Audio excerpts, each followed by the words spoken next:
No, I'm not waiting. It's 7:30. We have 4 board members here. Lee wants to do tomatoes and rice vinegar. Let him do tomatoes. I'm doing the meeting. I need a motion and a second to call the meeting of the Connecticut Board of Education public session to order. Motion. Second. All in favor? Aye. Aye. Is my lid on? Yes. Okay. Aye. That was to reconvene the public meeting, by the way. Jesse, will you please call the roll? Oh, did I skip that? I did.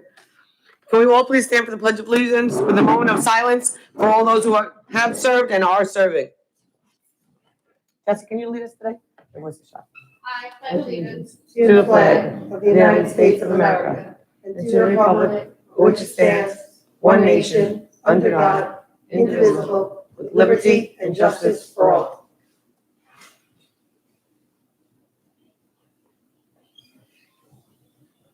Thank you. Jesse, please call the roll. I'm so short in this chair. We have Mrs. Panico, Here. Mr. Walshaw, Present. Mrs. Napolitano-Furno, Here. Mrs. Augulus joining us via Zoom. We also have Mrs. Kennedy joining us via Zoom as well. Are you in, Ms. Kennedy? Yeah, present. Then we have Mr. Kohler-Hefar, Hi there. Mr. Middleman, Present. Ms. Villarreal, present, and Dr. Adams, present. We also have Ms. Hutchinson, legal counsel, present, and myself, the district clerk. Thank you, Jesse. Changes to the meeting agenda will be done in the section that it is happening.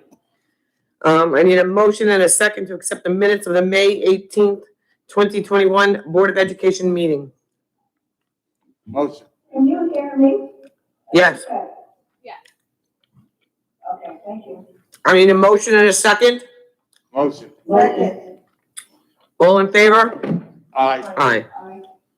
Do we have student government here tonight? We should have students presenting a proposal. Yeah, but that's not right now. This is the government. He's doing it during that. He's the president-elect of Okay. student government. Is he here yet? Oh, okay. And you are? Hi, Zachary.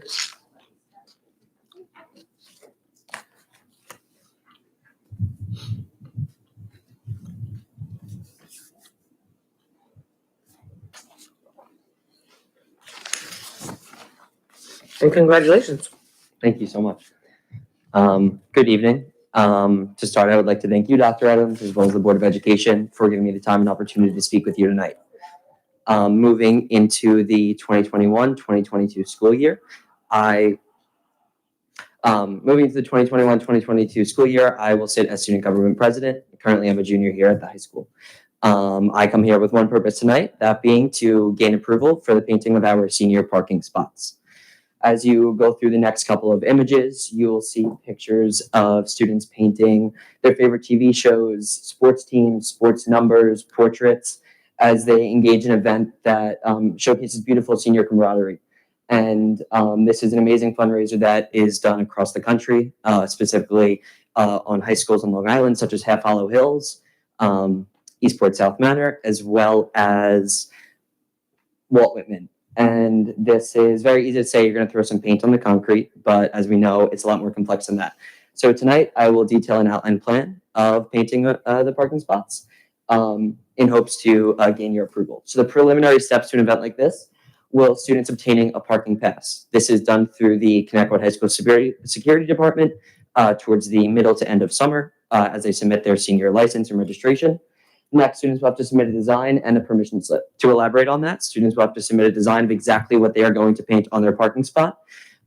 This will have to be approved by the student government officers and by the advisors, Mr. and Mrs. Piscitelli, as well as a permission slip from a parent or legal guardian stating that they will paint exactly what they have done. This is done as a measure to make sure that there is no profanity or other types of vandalism on school property. And then lastly, students will have to pay a set amount of $30 to the student government. This is where the fundraising aspect of the event comes in. Next, students will have to seek approval. As stated, they'll have to submit a photo of their design, of their drawing. So within this, we will not accept any offensive language, pictures, or symbols, no negative or rude language. There'll be no gang-style tagging, and there'll be no other names in the spot holder's name. Again, all measures to make sure there's no profanity or bullying taking place within this fundraiser. And then we will encourage students to put their sports numbers, their titles, their names, anything that showcases their school spirit, to paint a beautiful visual across our senior parking lot. Now, the actual painting itself, students will have to go to a local hardware store. I plan on going to Long Island Building Supply of Bohemia in order to get some type of agreement with the store to have a student discount on paint, as well as Oakdale Paint and Hardware, showing your school ID, possibly getting 10% off, as the students will have to bring their own paint to the event that they'll have to buy in addition to the $30 charge for the spot. They will have to buy a specific type of latex-based paint. This is to ensure that there's durability and correct treatment of the blacktop. This is meant to be on concrete. Next, students will have to come to the school at a set date before August 23rd. We're doing this because that is when school sports start, and we want to make sure that everyone can be involved in an event like this. They'll bring certain materials such as paint, brushers, rollers, paint trays, all of the above, just to make sure that they can have it on their spot. And they'll paint on a certain time window in this date. We'll set a rain date as well, because obviously it's weather pending. And they'll have to stay within a 6-inch border of the white lines, just to ensure for an easy cleanup at the end of the year, which I'll get to a little bit further. Next, you may ask, where will the painting happen? So this is a photo of the back lot of the high school where seniors usually park off of the tech and science wings. In that spot there, in that picture, there's 162 spots painted. However, we do plan on opening it up to sell 200 of these spots, leaving an additional approximately 200 other spots for students and teachers who do not want to paint their parking spots, or teachers that park in the back lot. This is as per the request of Mr. Moran, that students do it within this region.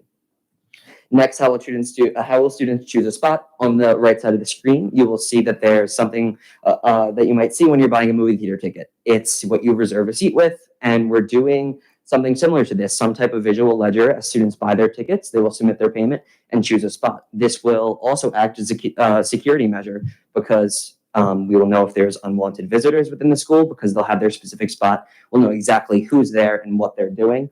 And this will also be act for great organization on paint day. As students come in, they'll know exactly where to go, and there'll be a lot less confusion. Now, the aftermath of the event. You may ask what students will do if they don't have their senior license by our paint date in August, considering the cutoff date is at the end of December. So towards the middle of October, weather pending, of course, depending on the temperature and how cold it is, we'll host a second paint date for students that weren't able to obtain their senior license at that given time. Possibly Columbus Day weekend has been discussed, but that's to be determined further down the line. And after the spots are painted, again, this paint is meant to withstand clouds, rain, snow, and ice. And then at the end of the school year, the Connecticut grounds caretakers have kindly agreed that they will go over the spots for us and prepare the parking lot for the next year for the students to paint, to repeat the fundraiser again. This is something that we want to be a time-honored tradition, a legacy for underclassmen to look up to as they get their license and sit as seniors with their parking spots in the high school. So now, why does this matter? Students have lost many events on their pathway to graduation. We have a lack of live events. This is another type of event that seniors will be able to look forward to. Again, camaraderie amongst the senior class, something that can really make memories, which is so important. Student government will also be able to make a strong financial recovery after the past year that was so difficult to fundraise in, obviously due to lack of live events and many things that student government does in the high school, such as Safe Halloween, Homecoming, and our holiday light show. We need funding to get off the ground. To give you a ballpark image, after some added expenses at the end of the event, if 200 students out of the 450 of the senior class were able to participate, we would raise around $5,500, which would be a huge, amazing way to start the school year. Additionally, students are thrilled. They're so excited to get into this. And I remember one of my friends went to Waltham High School for a game, and they had seen the parking lot and said, why don't we do this? Kids want it. Underclassmen talking about it. Upon my election, this is something that I had discussed, and everyone is so excited to get into it. And just some final thoughts. I'd like to add, in addition to what's on the screen, that Mr. Moran, as well as the high school administration, security department, and Connecticut grounds have all kindly listened to this presentation and heard of the idea, and they're all on board with it. Obviously, students are on board with it as well, which is the most important thing. I'd also like to add that a lot of this information has come with some of my original ideas in collaboration with other students through some connections I have with Rotary, as well as some serious online sucking, I was able to talk to student government representatives from those other 3 high schools in Long Island that initiated the event in their school. And this was amazing. I was able to gain insight and adapt their plans and what they had done in order to fit Connect Water in the best way, as well as make it as beneficial and positive as possible. So now, lastly, I ask you, grant permission for the painting of senior parking spots, not only for the added security enforcement, not only for the visual appeal, and not only for the memories that it'll make, but most importantly, for the motivation and passion that students like myself and ones that stand behind me have for such an amazing event like this. Again, I'd like to thank you so much for your time. And one final thing I would like to add is, since this will be happening over the summer, it's a time-sensitive matter with 9 school days left, full school days. We need to get this information out quickly. So I ask that before you ask me any questions, you consider that this has to be done in a short time. And I would appreciate a quick response. You had me at hello. Thank you so much. Thank you. First of all, let me just stay up here for a second because I have a couple questions. First of all, I just want to say that you're an amazing speaker. Thank you. You don't need to take that class in college. A little So nervous. just skip that. No, you did wonderful. Public speaking 101, you've aced it already. Thank you You so got much. it, so you can skip that one. Tell your college I told them that. I do have a question. What about the kids that want to do it, but they're just not artistic? Do you have a plan for helping them out, maybe with a more artistic kid or Yeah, working? that's a great point. So one of my good friends is a member of the Art Honor Society, Awesome. which is an amazing program within our school. And those students, I haven't spoken to the advisor of the club directly, but I do have plans on speaking to them and getting their club involved and drawing up designs for students that have an idea in their head that they can't put on paper, and then working alongside them, especially if these students are, underclassmen that won't be painting their own spots, they can definitely help out with that. Great, that's Great awesome. question. And then the only other question I have, which is not for you, is what is the cost of the district for the painting over it? Thank you, John. Just so that we're aware of every aspect of it. Well done, sir. Yeah, very well. I was So- very excited to hear you speak. Yeah, very, very well done. There will be a cost for the asphalt sealer. That's not something that the district typically applies on a regular basis. That said, we do periodically paint the lines and everything else. So it's probably going to be a half day's worth of labor and a couple $100 for the materials too. So not anything exorbitant. Completely insignificant relative to the scope of work that they're talking about. And with all the money that we waste in this district, I'm sure that's not a Understand? bad thing. Okay, I would like to make a recommendation. Okay, go ahead. I have a question. So, I love this idea, like Mark, you had me at the, Yep, Linda Aaron and I, and John Aaron actually spoke about this prior to the pandemic, and of course things got a little crazy there. So I noticed that you are charging $30. Can you elaborate again the $30 was? Because I did notice Fundraising. last year or some time ago when they Should were come in and doing hear it you. in other schools. I totally love the idea. Linda can vouch for that. But what's the $30 for? And is it the $30 and then plus the student has to pay for their own paint supplies? Yes, correct. The student has to pay for their own paint supplies in addition to the $30. In my eyes and in what we see with this event, as students every single day come into the back parking lot, they have to find a random parking spot. They don't have a set spot every single day. Often teachers get here before and take all the spots lining the front row, which, the teachers won't be happy about this. But we see that students have a different spot every single day. There's definitely some territorial issues between students over their spots. So that $30 would go to having a designated spot every day, which students are thrilled about. Also the $30, like I said, since student government had a difficult year due to the pandemic, we weren't able to raise a lot of money in order to have events like the Holiday Light Show and Homecoming and fund those. That money would directly contribute back into student government and other events that we're doing. Did you hear that, Mylene? Yeah, I love it. I think it's a fantastic idea. Now, one other question, say for example, a child has maybe difficulty coming up with the $30. Is there any way that can be subsidized to help a child if they want to participate, but maybe can't get the $30? That's something that we haven't discussed. However, student government does have some funds, and being that this is such a profitable event, if there was an extenuating circumstance where we would have to do this, I'm sure that we could accommodate them. Also, I am a member of Helping Hands Club, and I'm president of the Interact Club in the high school, which help with community service. And I know that those clubs have had no problem donating the money for the students to participate in an event like this.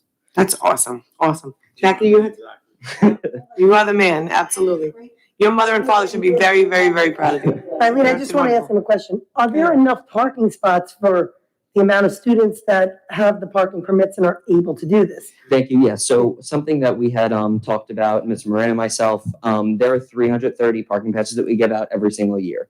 I know there will be students that won't be able to make the paint day or won't want to do it. And there's also approximately, I don't know the exact number, there's about 450 spots in the back, I think. So with teachers, students, and all of that, we were going to cap it off at 200 spots for the time being, and then moving into the next paint session, students that weren't able to do it we would open it up to more spots. As far as like labor and all of that, we wanted to keep it to a certain area. And I love this idea, and by the way, I saw this proposal, and I got to give you a lot of credit. Yeah. I actually thought this was done by Ms. Moran's office. I thought it was done by the high school. This is amazing. Really, thank great you so job. much. Thank you. And, Great job. And I have my vote. I mean, Well, and I gotta we're say not voting yet, but here's what we have to do to vote. I would like to make a motion to walk this on to the consent agenda this evening. tonight, There is?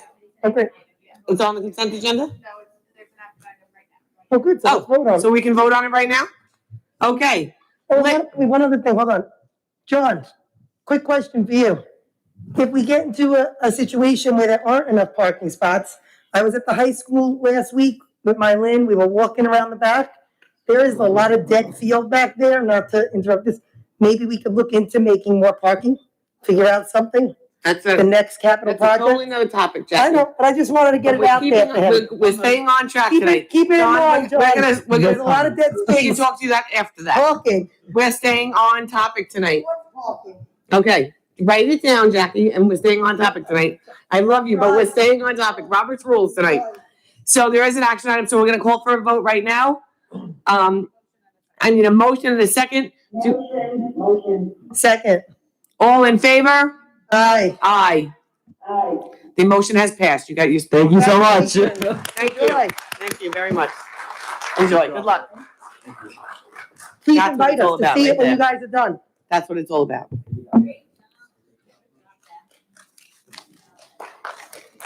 That's awesome. Okay, that's the stuff I care about. The rest of this stuff is no good. I don't care about the other stuff. All right, policy. Code of conduct policy. I need a motion and a second, and then we need some discussion. Where'd that go? Student government, and then policy went to. Because he actually skipped. Oh, did I? Yeah, gee. Oh, Okay. All right, no problem.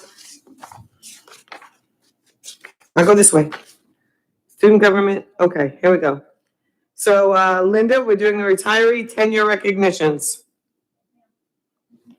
I'm going to pass this over. We're going to do tenure first. Okay.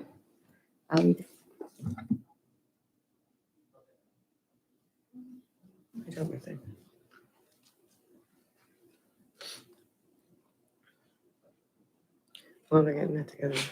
Am I still on? You are on. So tonight is the annual Passing the Torch Board of Education meeting. Because of COVID, we're doing this virtually. So the most important thing we do as school administrators is select and tenure teachers who will impact thousands of students in their time at Connecticut schools. That was way too fast. Can we not actually have them fade in and out? Is there a way to slow it down? Thank you. The candidates before you today have been selected carefully, provided with countless hours of professional development and mentoring, have been evaluated by members of the administrative staff, Jesse. and we went too far. I'm not speaking quickly enough, Jesse, I'm sorry. Okay, and have been deemed worthy of tenure by the Connecticut School District. Each candidate is spoken about by his or her primary administrator.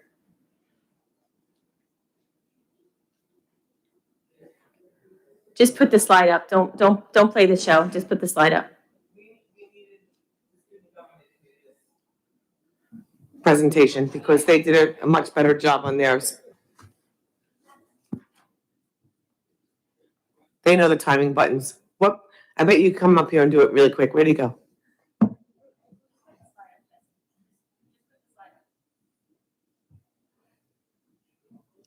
It should be under timing.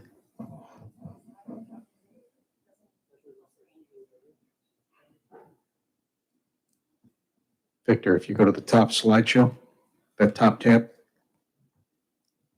Does that talk about timing? Or the transition, I'm sorry. It's a transition. No, it's not the transition. It's the timing. Yeah, And apply it to all. apply it all.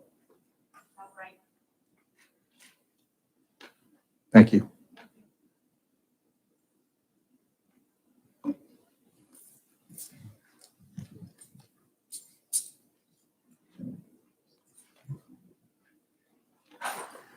Each candidate was presented with a verbal recommendation and a written recommendation by their administrator, and Mr. Kolahifar will present each tenure candidate for your Don't see the full consideration. screen, Jess. Okay, so our first tenure candidate is Jean Guerin. Jean Guerin is a special ed teacher at Cherokee. Ms. Guerin brings much passion, professionalism, and love to her students and our school community. She is an excellent planner and professional learner, preparing lessons that are both challenging and reinforcing. She cultivates a warm and engaging classroom environment. She continually refines her craft as a reflective instructor. She is truly a beloved educator and an asset to our school and all the students that enter her classroom. So that is our first candidate. Everything that I speak about tonight in relation to the teachers was given to us by their supervisors, so I am just essentially quoting them.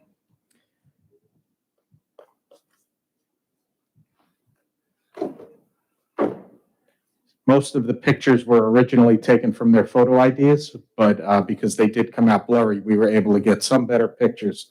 So Ms. Guerin was one of them. Our next tenure candidate is Lori Hornet. Lori Hornet is a school counselor at OBMS. She is a skilled and compassionate counselor on the OBMS guidance team. She comes to us with experience and insight as a children's bereavement counselor at Hospice Care Network. She has earned her mental health counseling license within the past few years, further demonstrating her commitment to learning and growing her craft as a counselor. In addition to helping students with personal, social, and academic concerns, Lori has also taken an active role in organizing building initiatives and special events. The OBMS community is lucky to have such a caring, devoted counselor and student advocate, and that is Lori Hornet. Our next tenure candidate is Miss Rebecca Kunz. Ms. Kunz came to us with a range of experiences in the field of education. She is dually certified in middle childhood, special education, and general education grades 5 through 9 and 1 through 6. She is certified Wilson reading teacher levels 1 and 2. She uses her background knowledge to connect with her students and goes out of her way to reach them. She differentiates her instruction and modifies materials to meet individuals' needs. She is part of a strong ICT team, and her co-teachers have become stronger teachers because of her influence. She continually seeks out ways to learn and grow professionally. Ms. Kunz. Our next tenure candidate is Mia Lagravenese. Ms. Lagravenese has a range of experiences teaching ENL and Spanish in New York City and Connecticut prior to joining our staff in 2017. Her varied skills and capacity has been an asset to our ENL program and to our school community. She is an integral part of the language development and learning successes for her students. Mia goes above and beyond for her students outside the classroom as well. She looks to support their social, emotional growth and helps to ensure they are involved in co-curricular and extracurricular activities such as sports, clubs, or of interest. She is a collaborative educator and a consummate professional. Ms. Lagravenese. Our next tenure candidate is Nicole Mamina. Ms. Mamina is a special ed teacher at OBMS, RMS, and the high school. She serves the community secondary schools as a board-certified behavior analyst, working with special education students who present with behavioral concerns or have mandated services as part of their IEP. Ms. Mamima works collaboratively with her teachers, classroom, and building staff, as well as parents, by providing strategies and plans to assist students to be successful in our schools. She is a team player whose clear communication and student assessments and plans positively impact the special education department. Ms. Mamima. Our next tenure candidate is Elise McGuire. Elise is a special ed teacher at Boston, Idlehour, Pearl, and Sycamore. As a behavior analyst for the 4 elementary schools, Ms. McGuire applies her excellent clinical skills to individual students. She conducts functional behavior assessments, collects and analyzes data, and writes behavioral intervention plans. Her plans often result in the reduction of negative behaviors, allowing our students to be more successful in their academic pursuits. She has a good rapport with the teachers, students, and families, and can always be counted on to follow up as needed. Ms. McGuire is well respected by her colleagues and is an asset to the Connecticut School District. Ms. McGuire. Our next tenure candidate is Ms. Kimberly Nofi. Mrs.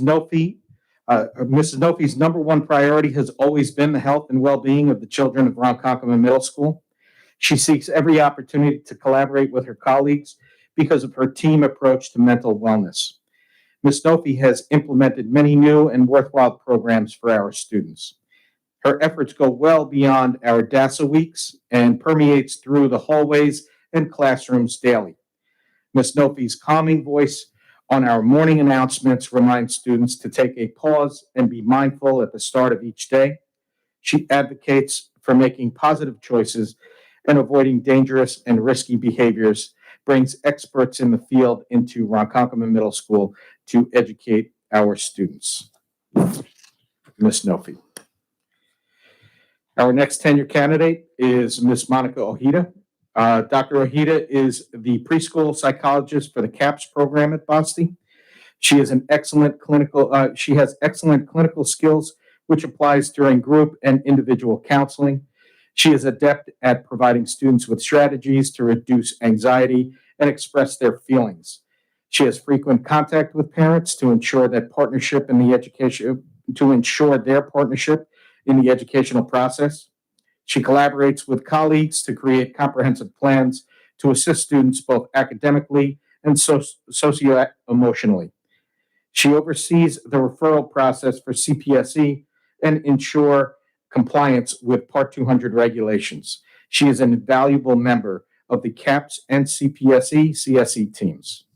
That's Dr. Ojeda. Our next candidate is Jennifer Pancota. Jennifer Pancota is a speech pathologist at Sycamore. Ms. Pancota is a highly effective speech pathologist whose students consistently show progress towards their IEP goals. She plans lessons for students laser-focused on goals, creating interdisciplinary literacy lessons to enhance the whole child's understanding. She has volunteered as the department's ICT, which is the instructional support team member, bringing valuable insight to difficult cases. She demonstrates professionalism in every manner, working hard with mandated students, but always willing to help meet the building RTI demands. And that's Ms. Pancota. Our next candidate is Ms. Yasmin Rutkowski. Ms. Rutkowski is a team member who goes above and beyond each day to help her students succeed, as well as bring the world language and E&L departments together in support of each other.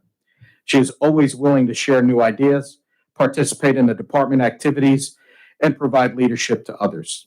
She has been instrumental in assisting her colleagues in the application of new technology, especially during this year of hybrid instruction.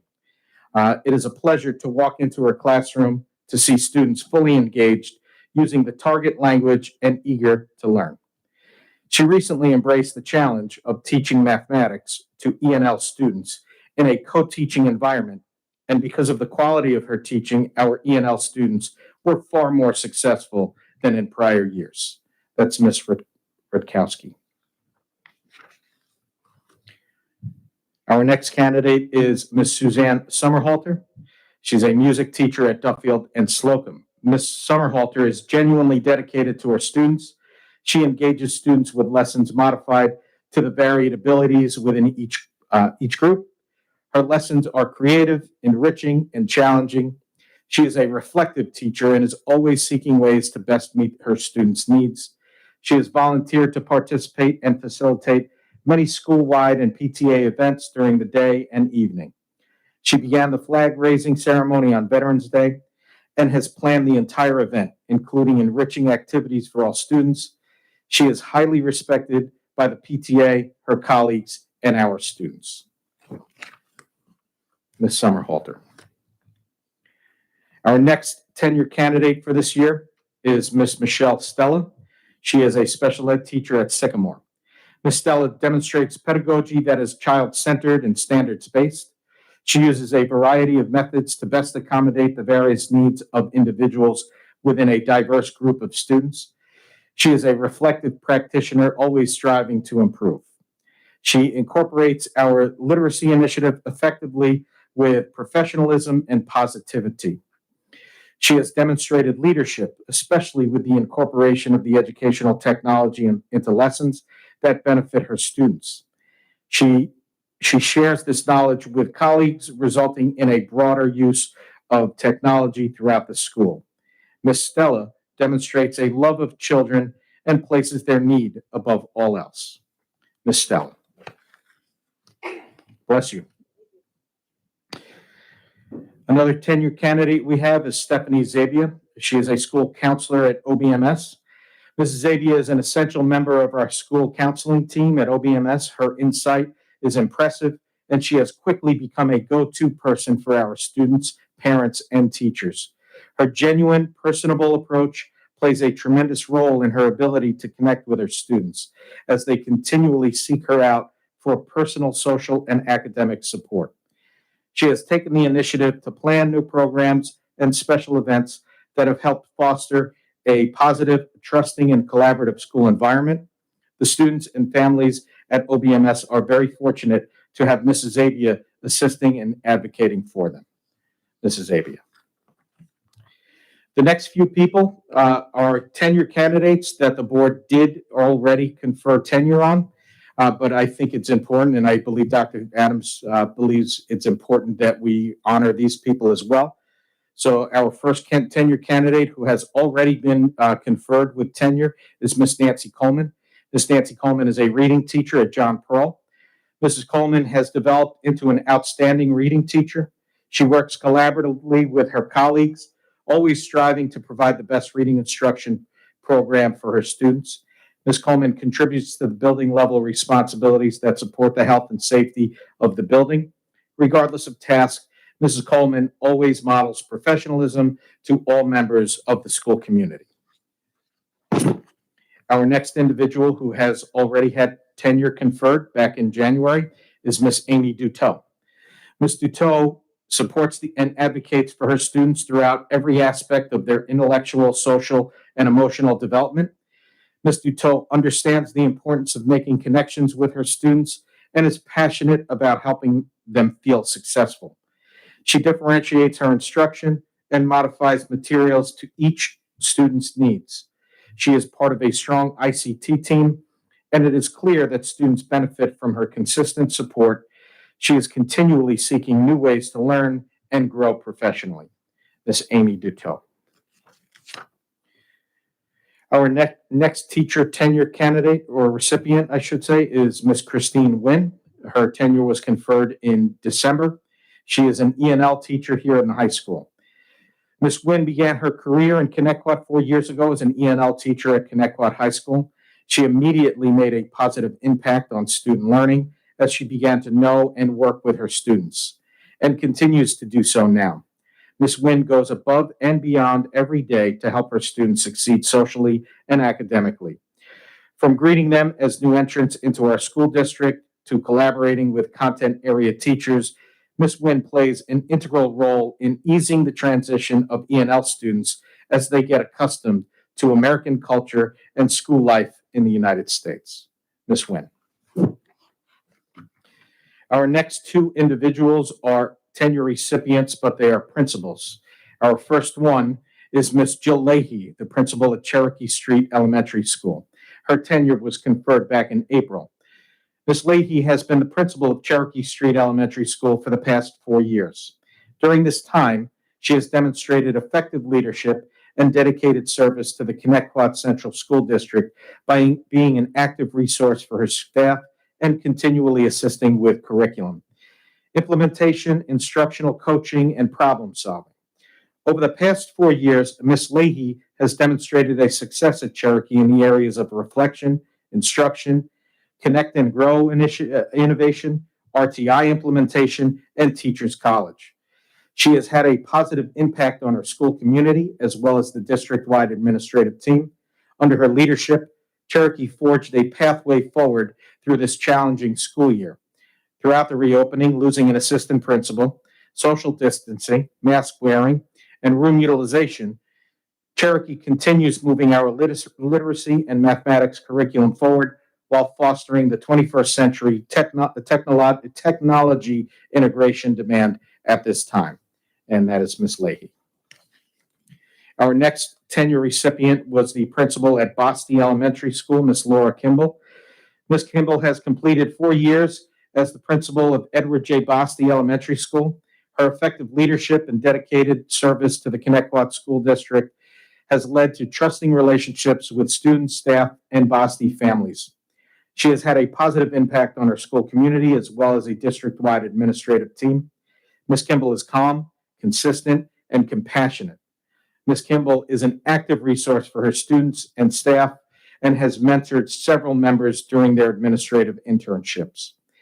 As evidence of her commitment to several of our district-level initiatives, Ms. Kimball serves as on the District Wellness Policy Committee, the Literacy Implementation Leadership Committee, and the RTI MTSS Plan Committee.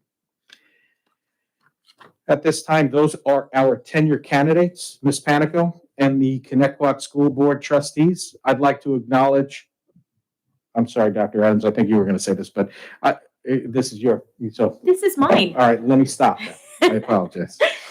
Mrs. Panico and the Connecticut Board of Education trustees, I'd like to acknowledge the previously confirmed tenure recipients, and I enthusiastically present this group of tenure candidates for your consideration and action.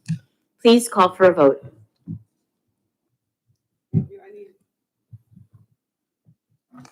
I need a motion and a second to confer tenure. Motion. Second.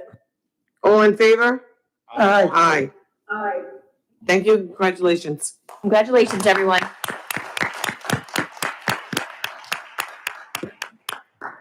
Okay, we have student government is here now, and they are going to give us an update. Would you come on down? That's it. Rest of us have more. I thought we were going to do the retirees, but we can do that after. We're going to do that right after. I want to let the student government, and then we'll do the retirees.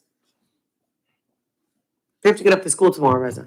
Hello, I apologize. I got here after Zach, so I No have to go worries. now. So as the school year is coming to a close, we don't really have much going on. The senior banquet went well. It happened, and we got a great turnout. Great. Senior prom is going to be taking place at Eastwind, and we've been selling tickets, which has been going well.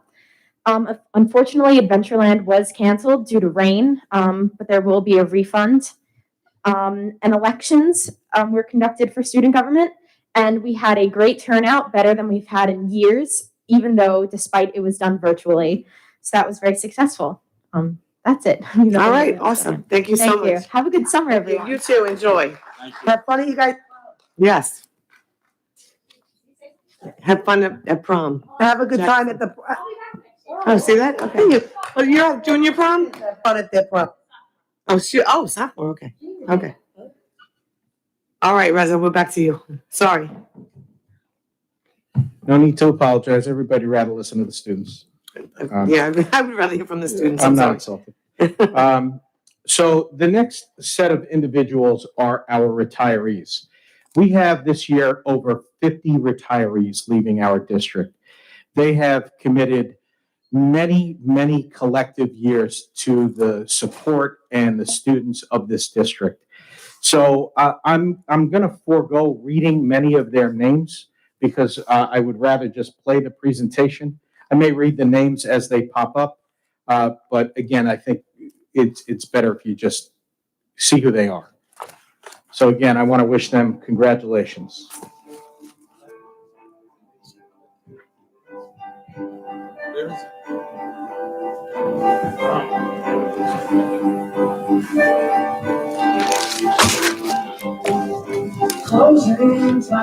Our first retiree, Miss Denise Hanaway. Mr. Chuck Murray, principal at Ronkonkoma Middle School. Mr. John Garbrick, transportation supervisor. Miss Deborah Okalski, elementary teacher. Miss Kathleen Bankoff, elementary teacher. Miss Anna Marie Demore Bialkowski. Miss Kathleen DePiri, special ed teacher. Miss Karen Duff. Oh, that stinks. Student government. What happened? Well, we have many other retirees. I'm hoping we can get to all of them at this point.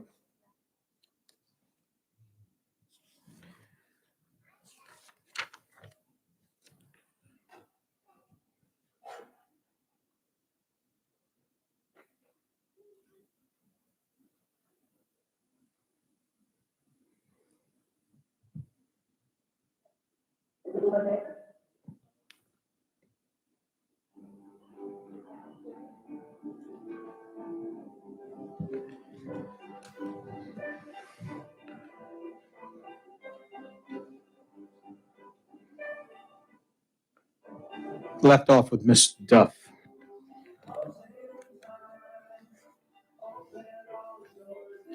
So Miss Brenda Foley, science teacher at Connecticut High School.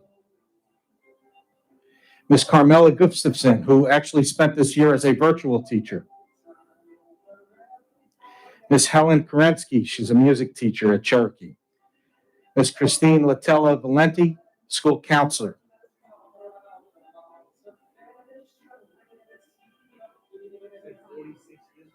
That does say 46 years, Mark. Yeah. 46 years. I can't imagine that because I'm not even 46 years old.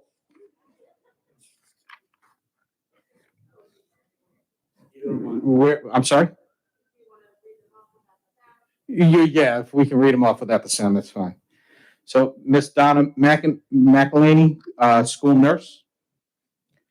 Miss Karen Phillips, elementary teacher at Duffield. Miss Maria Louise Bacon, she is an office assistant at John Pearl. Miss Cynthia Fernandez, office assistant at Connecticut High School. Miss Patrice Gibbons, office assistant, Connecticut High School. Miss Marianne Troiano, office assistant, Connecticut High School. Miss Marianne Williams, school attendance aide, central registration at Prem. Mr. Richard Junta, custodial worker, Connecticut High School. Mr. James Poggio, custodial worker, John Pearl Elementary School. Mr. Joseph Spano, maintenance mechanic, district-wide, buildings and grounds. Miss Marie DeBonis, bus driver, transportation. Mr. William Denise, bus driver, transportation. Miss Deborah Galligan, bus driver, transportation. Mr. Michael Longo, bus driver assistant, transportation. Miss Joanne Nagel-Meagle, bus driver, transportation. Mr. Stephen Romano, bus driver, transportation. Miss Linda Polk, bus driver, transportation. Miss Denise Santana, bus driver, transportation. Mr. George Saunders, school bus school bus dispatcher, transportation. Miss Gillian Socher, bus driver, transportation. Mr. Joseph Troiano, bus driver, transportation. Miss Patricia Ferrandino, teaching assistant, high school. Miss Angela Ianello, teaching assistant, John Pearl Elementary School. Miss Julia Kaplan, teaching assistant, Oakdale Bohemia Middle School. Miss Suzette Linforte, teaching assistant, Cherokee Street Elementary School. Miss Peggy Lombardo, teaching assistant, Slocum Elementary School. Miss Mary Longatano, teaching assistant, Connecticut High School. Miss Sandra Lorenzo, teaching assistant, Connecticut High School.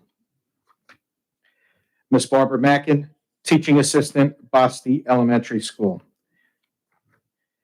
Miss Elise Malone, teaching assistant, Oakdale Bohemia Middle School. Miss Donna Manolio, teaching assistant, Duffield Elementary School. Miss Teresa McDermott, teaching assistant, Connecticut High School. Miss Diane Spengieri, teaching assistant, Boston Elementary School. Miss Camille Walensky, teaching assistant, Cherokee Street Elementary School.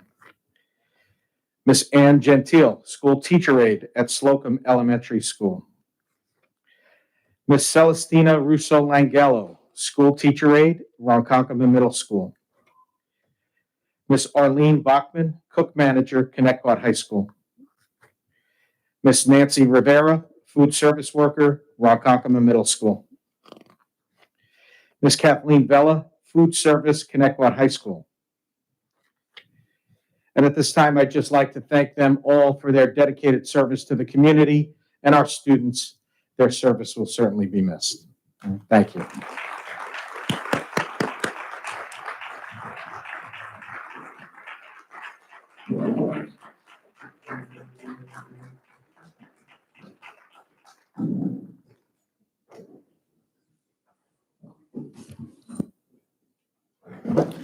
Okay, thank you, Reza. The next item up would be recommended action personnel matters. Schedule 1.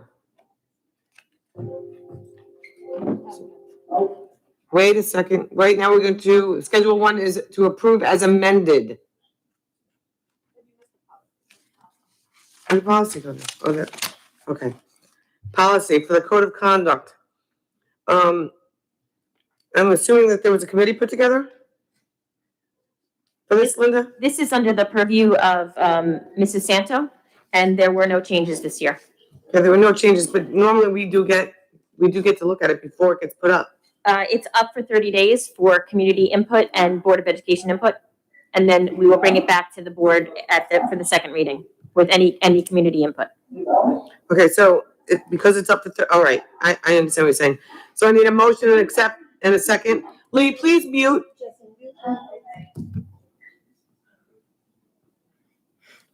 I need a motion and a second to accept the first reading of the 2021-2022 Code of Conduct Policy 5300. Motion. Motion. I need a second. Second. I'm going to abstain. All in favor? Aye.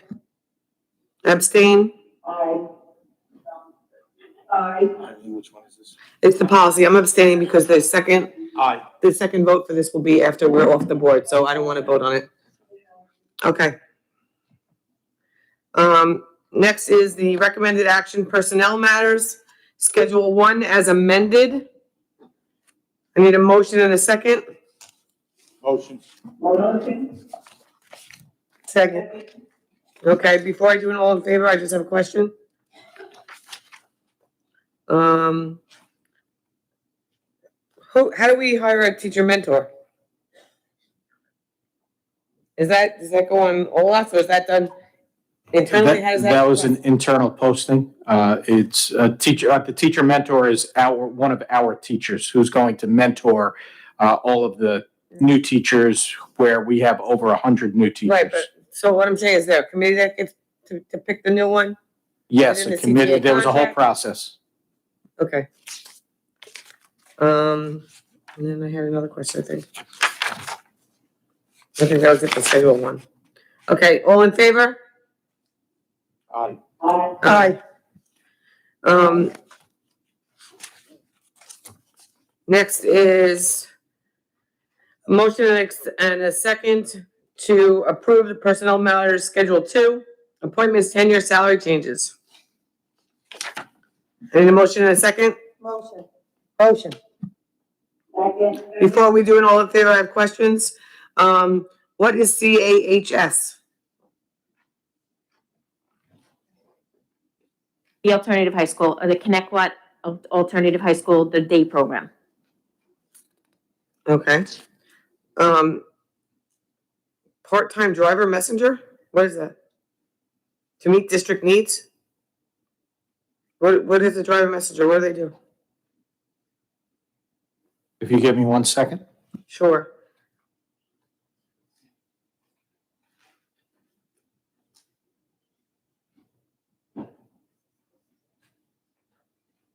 This is to move food around the district when we cook in certain places and move them to other places. That's what this position does. How many driver messengers do we have? And to move food? I don't understand. Don't every school has its kitchen? What do you mean? It says to meet district needs, so I'm assuming this is a new position.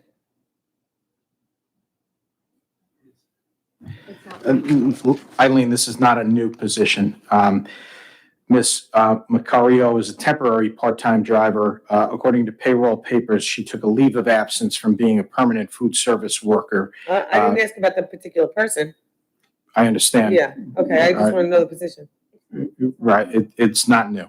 Okay, so then it should say replacing, not to meet district needs. We're looking to change it from temporary to permanent for September, but right now it's temporary. And it is to meet district needs. It's not replacing anybody. We haven't had it, but we need it now. To do what? As Dr. Adams said, to continue to help with the service, food service around the district. But I don't understand, that's what I'm asking. Can you explain what that means? I can. So the product will come in from the government and a couple other places that we get our commodities from, and then the driver will distribute it to each of the 10 buildings. Depending on what the product is, it might go to a cook manager that's in the south, it might go to a cook manager that's in the north, but we need that person to be able to deliver many items, especially throughout different parts of the year, where maybe product is low. They use a school district van or something? Like, how does this happen? Yes, Okay, and we've always had this happen? yes. But why is it just now it was temporary, now it's permanent? I don't understand. And I want to just understand what the position is that we're hiring for. Is it full-time? No, it says part-time. Yeah, this is for the Wait, let next me school answer year. one question at a time, This please. is for the summer and the next school year, this position. Okay. Bridget, are we doing something like this? Are we expecting to do this next year? I'm under the assumption that we were looking to maybe bring back our regular lunch, like for these kids, rather than bag lunch that a lot of kids. This isn't about bagged lunch, this is about product and Okay, only so the product. products, I understand what you're saying. Are we going to start though, taking that product and like if it's delivered and start opening kitchens with it? Oh, we don't know what the requirements will be for reopening schools as of September yet. All right, I'll save that for board discussion, but we gotta discuss Yeah, that. write that down for your discussion. Thank you. Okay. And then there's an increase, it's letter C, increase from 4.25 hours to 6 hours. What's the reason for that?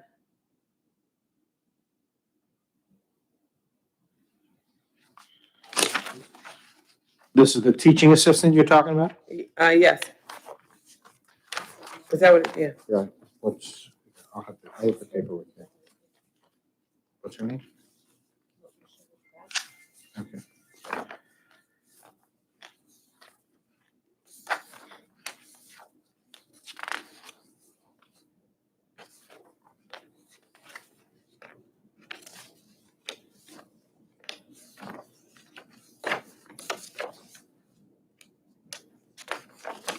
It's only an hour and 3/4. We can, I don't, just skip that one.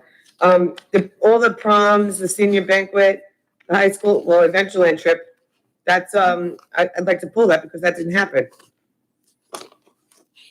That's L. So I don't wanna pay, chaperones if we didn't have any. Sure, so you want to amend and pull the high school Adventureland trip chaperones off? Right, because we're approving them after the fact, anyway. It's L. and after the fact didn't happen. So it's L, only the first part of L, Right, Jesse. only the first part of L. But all these other, chaperones, all these events did not happen yet? The senior banquet actually did happen already, but these were people that were added after we had a few that that dropped out of being able to Well, it only service says that one day. dropped out. There's only one replacement on here and then a second one added for that event. So how many did we have last year? I mean, it just seems like there's a lot of chaperones for some of these things. Do we typically have, is this the same number as last year? So there's actually a policy on how many, what the ratio Okay, is, and thank so you. we go by the policy of how many kids actually sign up. Perfect answer, thank you. Okay, that's all my questions. So I need it all in, anybody else have any Ms. questions? Panico, you asked the question about the reason for the Yeah, but TA. it's only an hour and 3/4, so I kind of dropped that one. Okay, Yeah, I'm not really worried about that. Anybody else have any questions? I do, I have one more. Drivers working as driver assistants? What does that mean? that sometimes during the summertime or summer runs, drivers aren't driving their buses, Oh. they're gonna work as driver assistants, so we have to just approve them Okay, as such. Mark, just. Just look at that.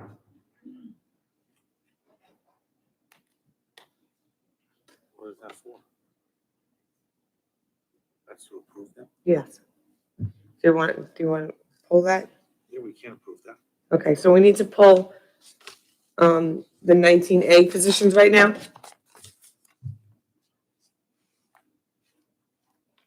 And table those. We can't approve that yet. You got that, Jesse? It's you, Jesse, the bottom Oh, three thanks. of you. Right, just the We're pulling 19A. this? Mhm. Or tabling it. We have to table it right now. You gotta wait till after next. That they have a date. This is for July 1. Yeah, so we're gonna pull it to table it right now. If you table it right now without another board meeting before July 13th, we're We approving are it having another board meeting, retroactively. Mark, Reza, on the 17th. With public session that can approve action? We can go into public session to approve just that. Okay. It was supposed to be just an executive, but we can do a public for that. That will give us enough time, right? The date's a Tuesday. Huh? We have to change the date. And here's that day. So we'll know that night. Results, right? Okay. If not, we can approve. Do you want to pull one of the names? Or do you want- Yeah, that's probably what we should do, right? Just pull just one. So is my assumption correct? Yes. Okay. So just pull the one, Jesse. Just the one for that. And we can approve the others. Okay, so I need a motion in a second. Actually, I'm gonna change the motion in a second for the Schedule 2 appointments, tenure, and salary changes as amended. Motion. Second, All in favor? Aye. aye. Aye. Thank you. Aye. Okay. I need a motion in a second to approve the financial matters items, numbers 2 through 8. Motion. Second, Second. any discussion? No, I'm good. No. Okay. I need it all in favor. Aye. Aye. I'm going to abstain because I didn't look through all the reports, so I'm abstaining.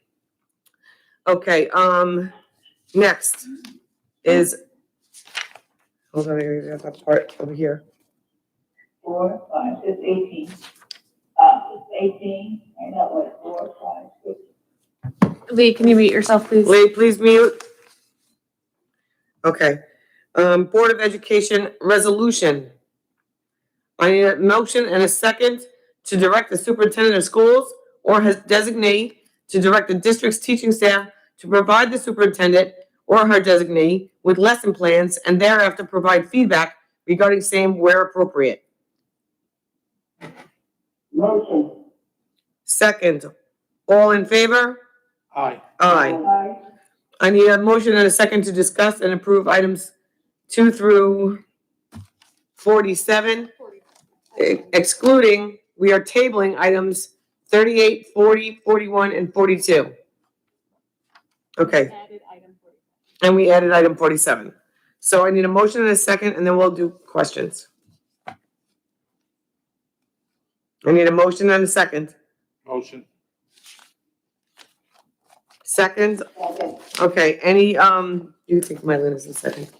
Any, questions or discussion?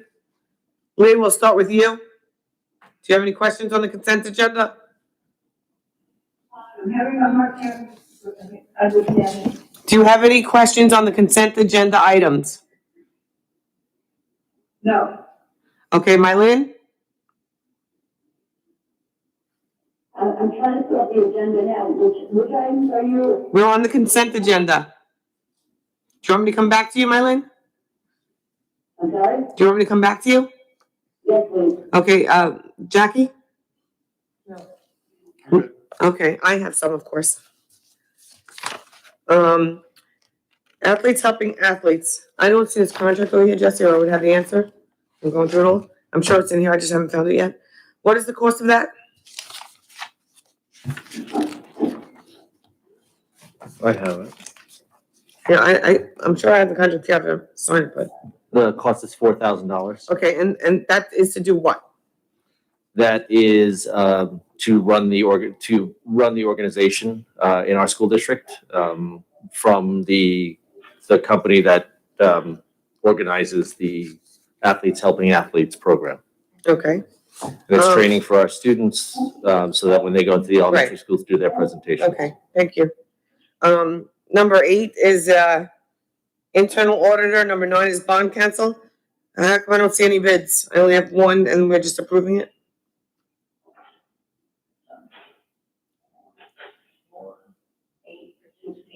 Lee, please mute.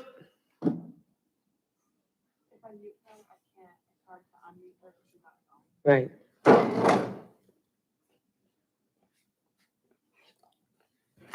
Both have been vendors of the district and providers of the district, so they're just extending their contracts. Right, I understand that, but we have plenty of people that have been vendors and we've asked for 3 bids. Okay. So we didn't send these out? These are professional services. It doesn't matter. I think, could you give me those numbers again one more time? I'm sorry, I apologize. What numbers? The ones that you're tabling? Okay, the tabled items are, Mylin, I just texted you that information. okay, Okay, good, thank you, Debbie. You're all welcome. right. So that didn't stop our bid policy of 3 bids. Professional services, we do all the time, we send out for bids.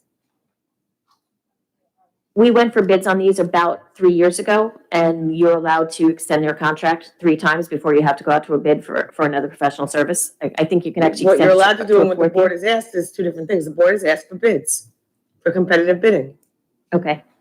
We had spoken about going out on various bids over time, and these weren't as part of the cycle. We can certainly go out for them. They were but- not put out to bid the year before I got on this board.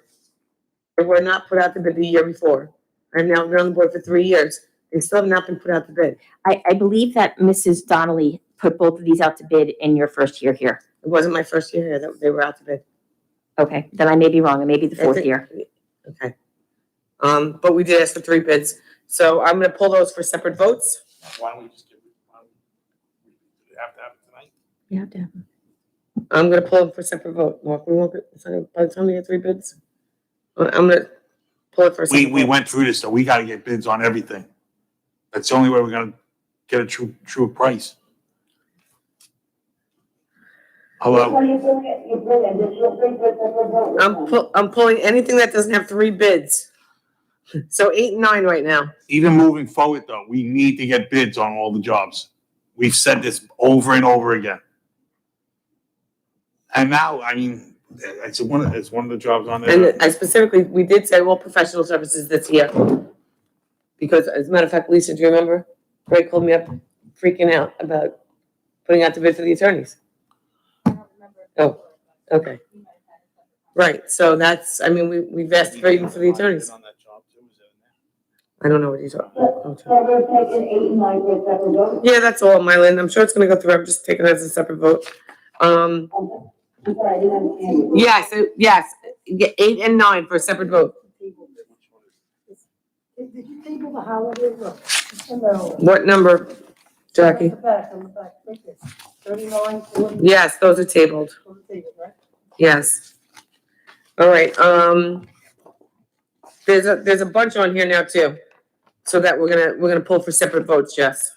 Are you Yeah, ready? I have to go off of just the paper because my iPad is Okay, acting up. all right, hold on. So that's health and welfare services, flow through contracts, special education, BOCES. Bid award recommendation. What is this, BOCES cooperative, okay. Bid award for hardware, did we get 3 for the hardware? Specs, that's number 19. Yes, we did, no, we got 1 bid. I didn't get the tabs. Did we get 3 for that? Cause I only see Long Island Hardware and, They only received 1. They sent it out to 67 vendors that were in the. and only 1 came back? And the reason why we're only getting 1 coming back though is because we're not letting them know that we sometimes take bidders and we take the higher bid. And I went over it last time. This is why people don't bid on some of the jobs. We're not getting a fair price. I agree. We're definitely not. And I've actually heard from some contractors that they won't bid for Connect What because Connect What already has their vendors. And no matter what they do, even if they come in as the lowest responsible bidder, they don't get the job. So I have a problem with that. Why don't we just pull what we're gonna pull? Oh, I'm going through it, Jack. All right. So- Pulling hardware? No, We're, yeah, for a separate vote, yeah, I'm gonna say no. The rest of them, you have 20 is okay, 21 is okay, you had more than 1 bid. 22, you had more than 1 bid. I didn't look at these bids. 23, you had more than 1 bid. 24. 25, 26, 27. What is? Okay, that's okay. Network hardware and software. Okay, bond phase 2 field bid rejection. What happened there? When the pricing came back, it was more than was estimated. So instead of committing the district to a larger expense than was initially presented to the community, the architect kind of going to be revisiting the scope of work and trying to get it back to the number that was initially approved by the committee. Okay. Fund reserves, please pull that for a second, for a separate vote.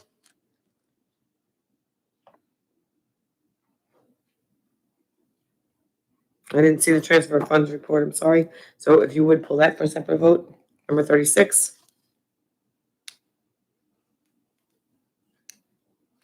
The 38 is already pulled. Yeah, that's a table. Okay. What is this independent medical exam? It was discussed. Okay, all right, I know what it is now. 38, 39 is pulled, 40 is pulled. 41 is okay, you're saying? No, 41 is pulled too. 41 and 42 is pulled, okay. 44, 43 is what? That's another MOA. Yeah, that is,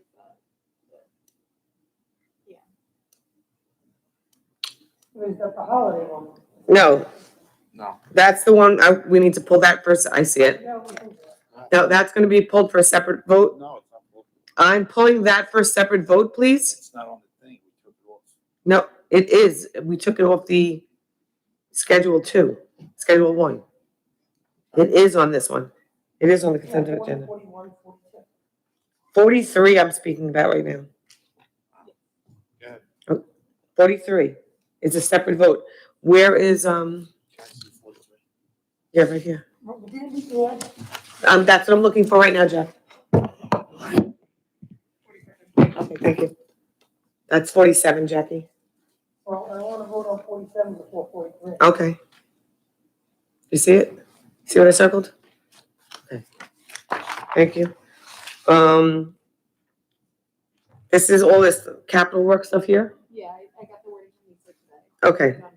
So I don't have the board docs open, but I want to just talk about those. We had all these things, that's these ones? Those are the applications, and then the other ones are the contracts. They're both included in that application. Okay, so in this resolution on 44, for the capital works, this was the bond that the, community approved. For, most of it is the libraries for the elementary schools, correct? There's a mixture of work included. Yes, it includes the library for the elementary schools, but it also involves, I understand it has other things, but it does include the libraries for the elementary schools. they are part of these plans. Okay, and then we had a brief discussion at one of the meetings, and then we moved off because it was not on topic. With the pandemic and the spacing and the social distancing, and then we brought up, I think Mark, it may have been you or me, Probably me. brought up how the libraries are used by the elementary kids in a normal school year twice a week. One of the periods like 20 minutes by the time they get down, they get back. It's about 20 minutes. With the pandemic, we had all these spacing issues. I brought up that we should probably think about holding off on this particular work until we are sure that we don't need the room. Instead of having to spend more money and rent trailers, or maybe having to use the money for capital improvements to make more space. So I want to pull this for a separate vote, because at this time, just to hold for now and not do those libraries until we know that we don't need that space for other things. So there's no discussion, John. It's simply a vote to put it. John, I would like for John to stand at the podium because I have questions. Okay, we can certainly do that. It's going to be pulled for a separate vote. So go ahead, ask your questions, Mylene. So John, you know that I have been a big advocate for elementary libraries. I think it's critical and important to update those spaces, make it aligned with 21st century learning. I don't need to go in. I think you know clearly how I feel about the elementary libraries getting done, and I'm thrilled that it was included in the project and approved by the public.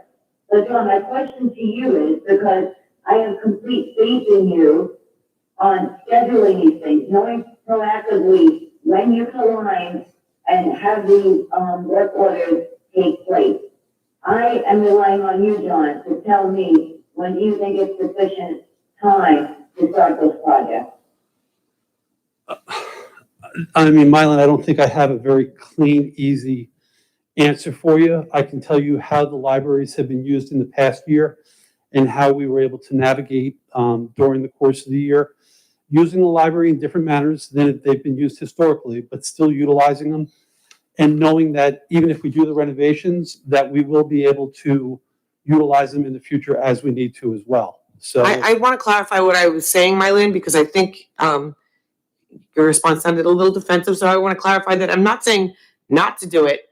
I'm saying that hold off on it right now in case we need to do a capital improvement project that may include. I understand where you're coming from, but I want to hear from John, Well, he just- who is our capital project manager, who's overseeing all of this work done. I want to hear from John. Well, he just told you.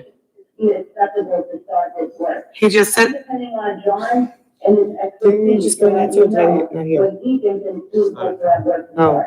okay. All right. I think it's doable to do the work this summer.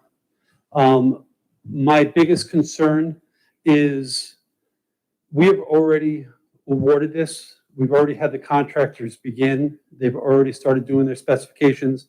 And this impacts areas, not just the library, with heating and ventilation. So there are half a dozen spaces at Cherokee, for example, that are near and about the library that will get an improved heating and ventilation system, which was one of the reasons why we pushed forward with the work, because COVID or not, having proper and better ventilation was important.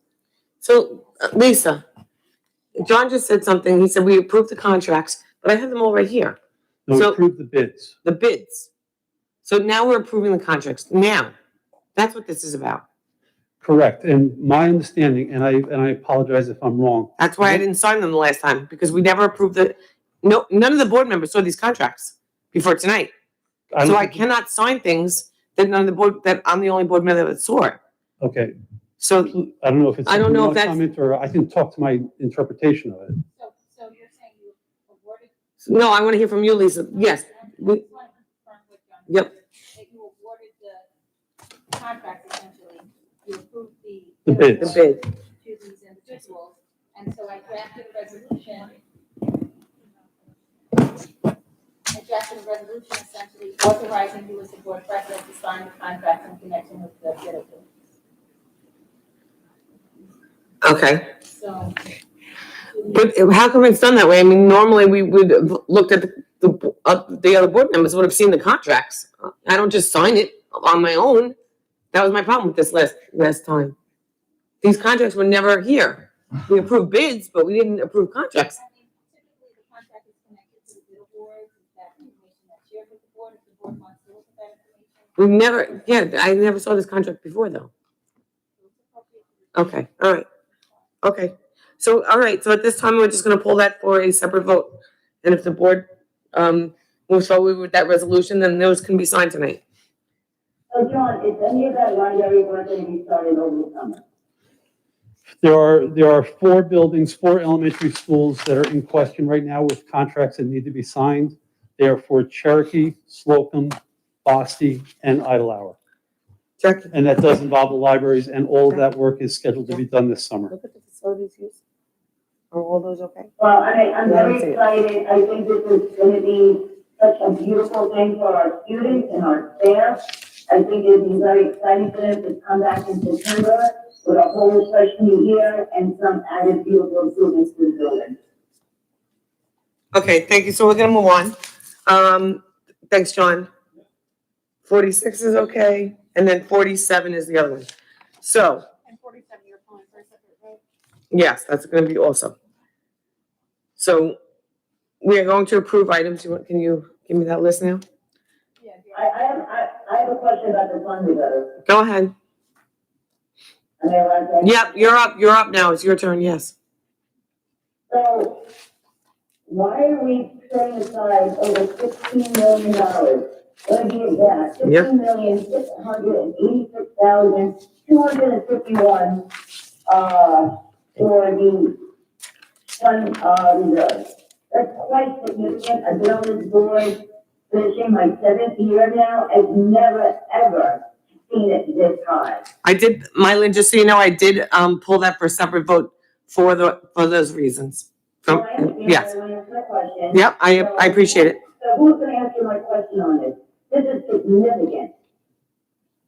Bridget's going to answer your question on it. So we're going to, the resolution says not to exceed. So that it's never going to be funded to this amount. I put the maximum amount possible. It includes the respective cap plus the appropriated for the following year. So I have a chart, and the way that it goes is it's the balance at June 30th, 2020. It's what we appropriated for 2021, the balance for what we anticipate for 6/30/21, the appropriation for 21-22, and then the cap depending on. So for workers' comp, the cap is 6 million. So all of that is totaled in together. It does not mean that we're going to do that by any means. We're going to evaluate on a reserve by reserve basis, but the resolution states not to exceed just for that alone. So So now Bridget, do we normally, just to follow up with Mylin's question, normally we don't give carte blanche to it's not carte blanche. fund it up to the total amounts, the biggest amounts that you I'm can. not Neither am I. It's a huge amount of money. This is step 1 of 2, so this won't happen until October with the actual amounts after we are audited and the audit is complete. I completely understand what you're saying, but I'd rather have more true to align numbers Yeah. than having some $16 million or $17 million up was set aside for, can be used for reserve. I'm sorry. I understand the importance of having these reserves. I've seen it go from 7, 8, 9, 15, $17 million. Well, no, we funded tight. This is, yeah, it is very high. I've never seen it this high. I understand what you're saying, but every school district has to have this resolution passed by June 30th. Otherwise, you cannot fund reserve. Well, then the numbers should have been more aligned, like Mylan's saying. If you want things passed, that's our fiduciary responsibility. We can't. I mean, it's going to be pulled for a separate vote. This is just to allow the board, when we get the financial statements closed, after the books are closed, to then fund what is left over in the budget. This is just the maximum that could ever be put in there, and it never goes to the maximum because we never have this kind of money left over. $16 million in the. Linda, I understand, I completely understand, Linda. I'm just telling you, I am very uncomfortable with $17 million upwards of putting into the reserve. An individual reserve, I get it. I'm just, there's something about this that's not feeling right with me, and in good conscience, I can't agree with it. This is not to put in the reserve. This is just to allow you to fund it to that max if you had that money left over, which we will not have this kind of money left over. And then in October, you vote again. The optics on this doesn't look favorable. I agree with that. Yeah, I don't think it's gonna. Okay, well, let's pull for a separate vote. Mylin, thank you. Do you have other questions? No, you touched on a few of them that already, and the library, and this particular one was, what I had questions on. All right, thank you. So that one is in here, right? So we are going to approve the consent agenda excluding these items, excluding item number 8, 9, 19, 35, 36, 38, 40, 41, 42, 43, 44, and 47. Those are, no, well, some of them are pulled for a separate vote and 4 of them are tabled. No, those are all.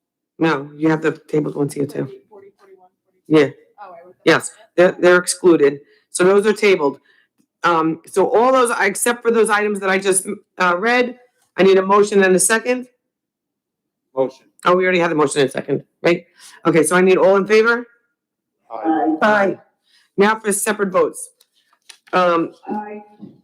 Thank you. The tabled items are 38, 40, 41, 42. I'm gonna go backwards because I'm in the back here. So we're gonna start with number 47. Did everybody get number 47? That was the add-on? Mylin and Lee?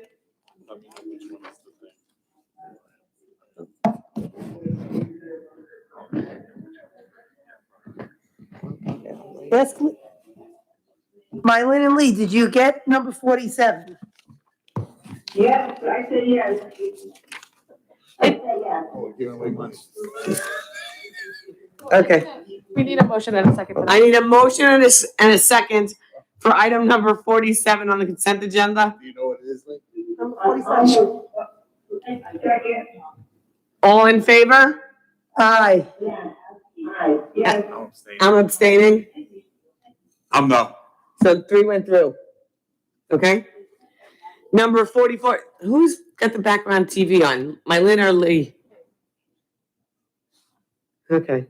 Number 4, thank you. Number 44 is the resolution from legal for the president's signature on all the capital work. I need a motion and a second. Motion. Second. Second. Okay, I need all in favor? Aye. Aye. No. Okay, number 43, Whoa, did that pass or not? it passed, Mylin, yes. Number 43, this is. I need a motion and a second. I need a second. Second. Second. I need it all in favor? Aye. Aye. I'm gonna say no. I'm gonna abstain only because I'm looking at, is this the one that we talked about? This is this one.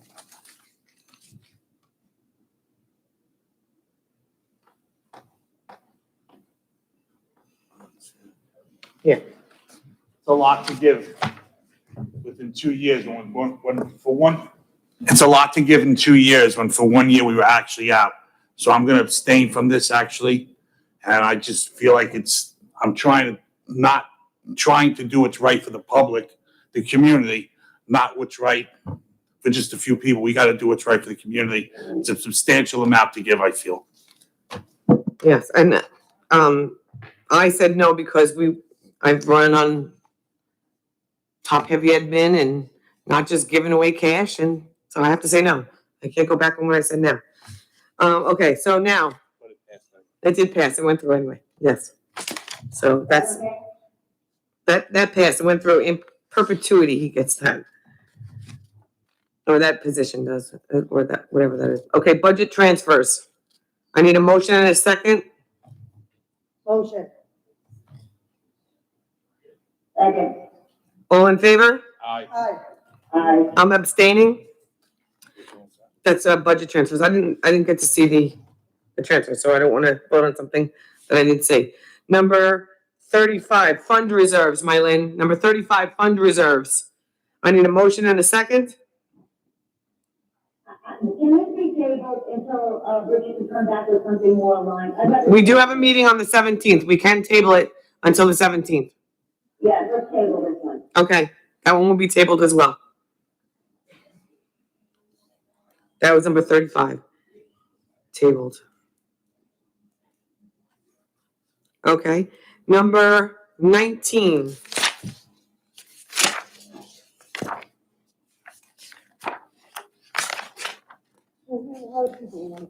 Okay, well, we have to go through the business of the board first. We're getting there. Number 19 is a bid. I need a motion and a second. Motion. Second. All in favor? Aye. No. Aye. Mark, you just said no, three. You said this is the three bids. Oh, no. Okay, so there's three went through anyway, Jesse. So it doesn't matter whether they do what they want to say. We're fired anyway, it doesn't matter. Number 9. Bond council bid, we didn't get the bids, and number 8. Okay, so number 9, motion and a second for the bonds. Then there wasn't enough bids. Second. All in favor? Aye. Aye. No? Mark? No. Jackie? I'm trying to find my little cheat sheet that I have. It's the bond council. I'm saying no because there wasn't enough bids. It wasn't sent out to bid. There's 2 yes votes and 2 no's. You're in, Jackie. I'm pretty sure it was a yes for me. Okay. Just look, what's the number? 9. Number 9 and then number 8 will be next. This isn't the library, is it? No, that already went through. Okay, I said yes to the library. I'm gonna say yes, but in the future, I do want, You keep saying it. no, Just record that. because- I do You say it a want, lot. this is the last yes I'm saying without three, because we said, Board meetings. Yeah, we said it. I respect what they're saying. We've said it. We should do that. 3 People years. should not automatically think that because we're Connect What, friends and whoever else are taking jobs, we should make sure we get 3 bids. If we do not get 3 bids, I will abstain from every vote going forward. It has to do with bidding. So you heard it here, it's on the record. We do not get 3 bids, I Been will on the record abstain, for because 3 there's no reason, it may still go through, but I will still abstain. am I right? Because we have to do the right thing. Okay, But I'm a yes so right that went now. through, Jess. Number 8, same thing. I need a motion and a second. That's the, we didn't get the bids for the auditors. Second, I need a second. Second. All in favor? And again, I'm gonna say no. No. Yes. Yes. It's just another It's bid. just the other bids. We didn't get the bids. Well, I'm gonna say yes, to these, I want to. Okay, Get this done. done, but in- All right, Jesse, you got that? Here's your cheat sheet back. You don't have to read all of it, it's only an answer. Oh, you got it? Okay. They'll be to the board.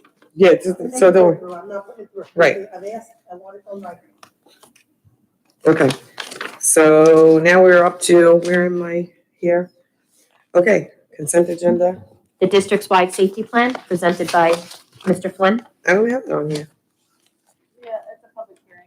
and Independent middle. Hold on, I'm getting there. I don't see it on here. Okay. Jess, where is it on my? Public hearing, okay, there we are. It's not on the cheat sheet. All right, public hearing, discussion, information presentation for the public hearing of the district-wide safety plan. Don Flynn, Director of Security, is up to the podium.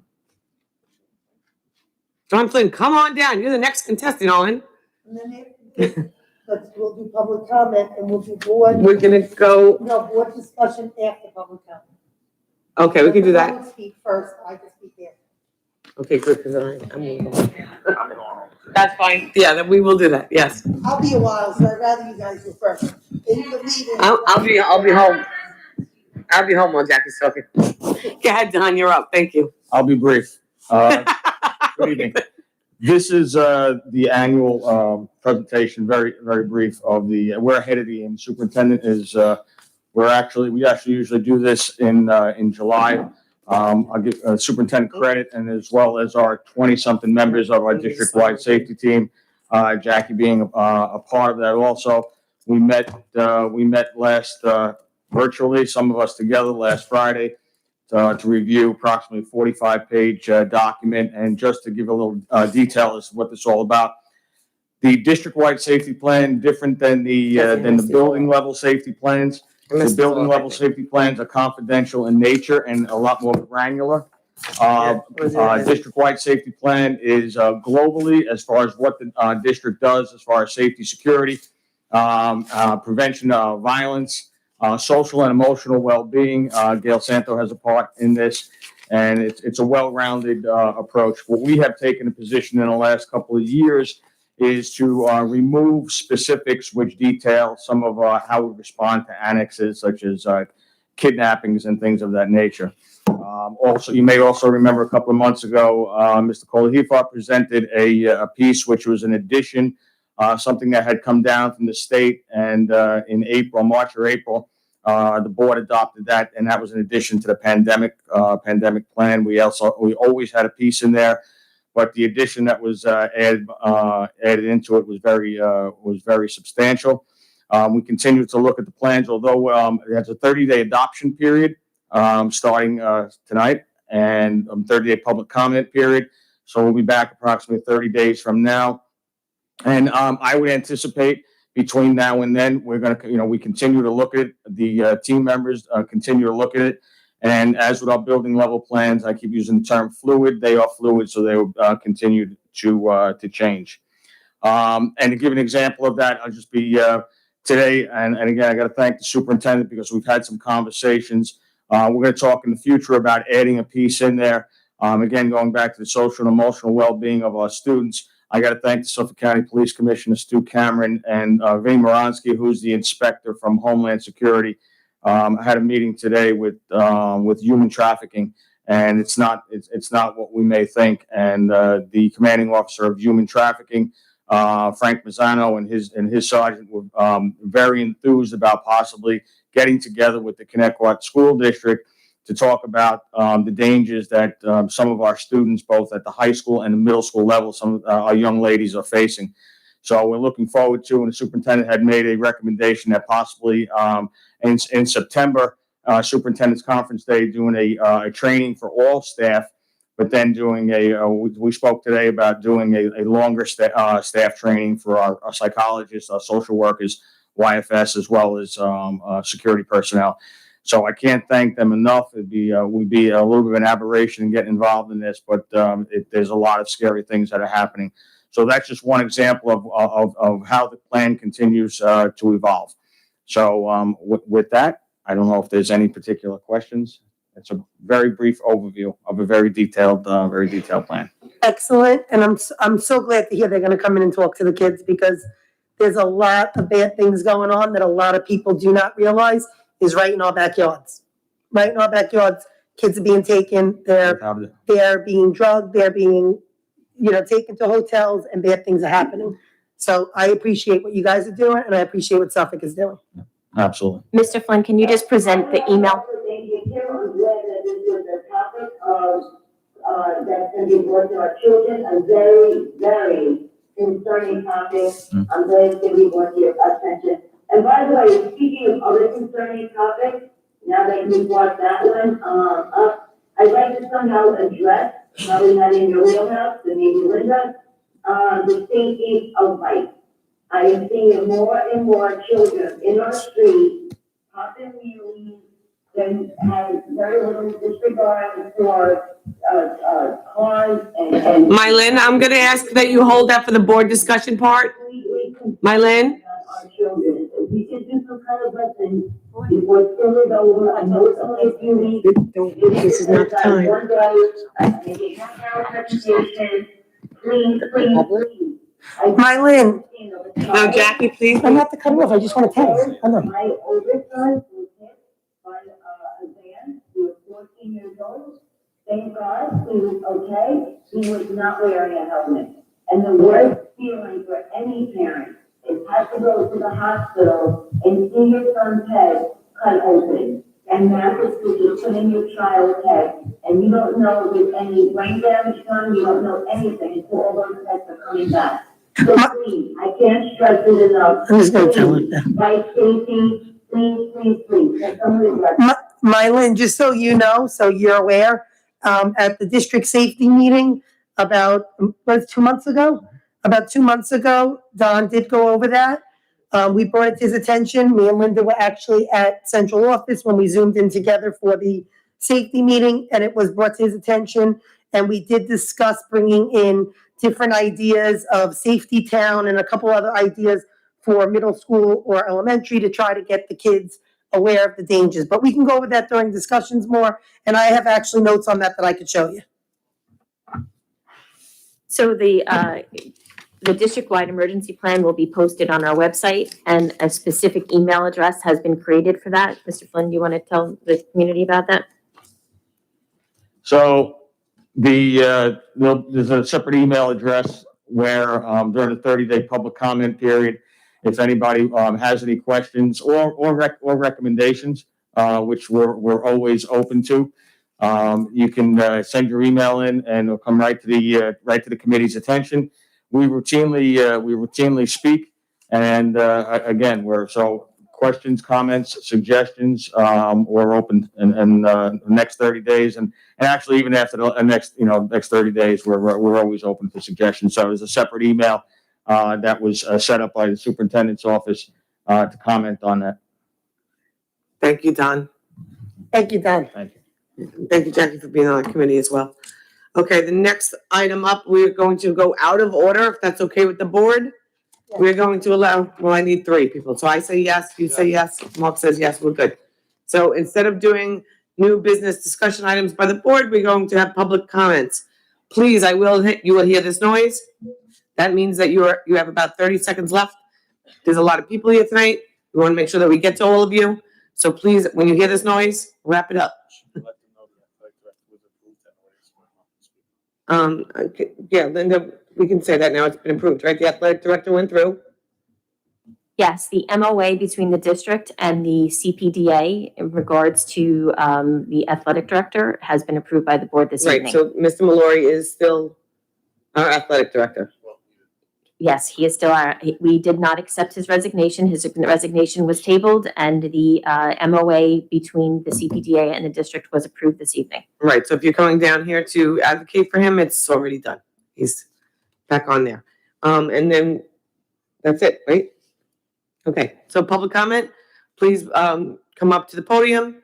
You have 3 minutes. There will be a timer over there, and again, at the 30-second mark, you'll hear that. Whoever gets up there first.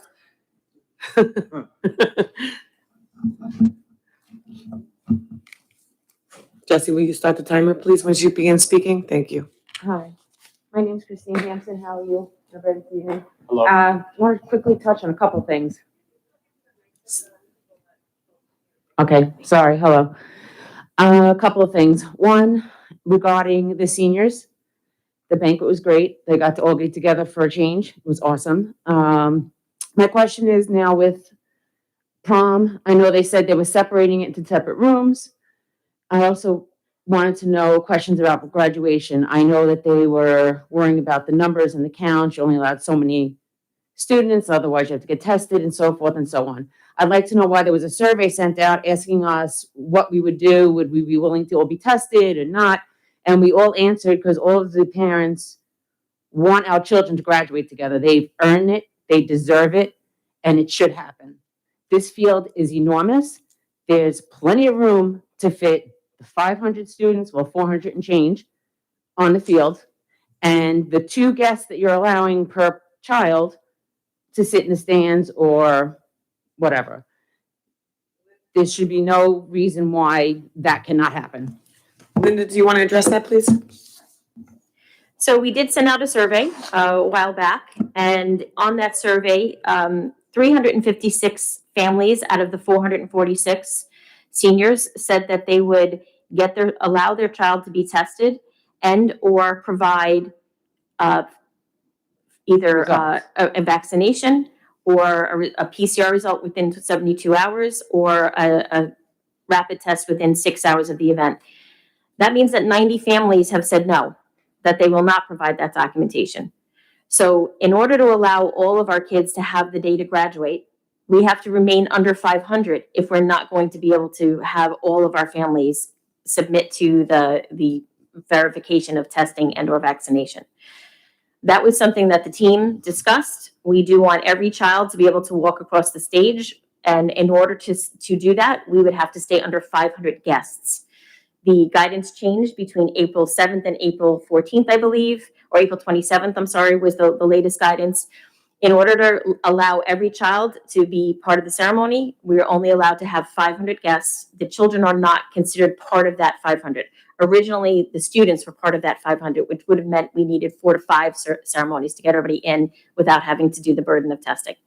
So in order to do that, and also to alleviate the sometimes questionable results of some of our rapid tests, which come back either false negative or false positive sometimes, if we have a false positive of a senior and they were within 14 or 15 or 20 friends within the last 48 hours, we could potentially have 20 to 25 kids who, because of false positive, wouldn't be able to walk that day, and it wouldn't give us time to get a PCR in 72 hours to make sure that they weren't sick.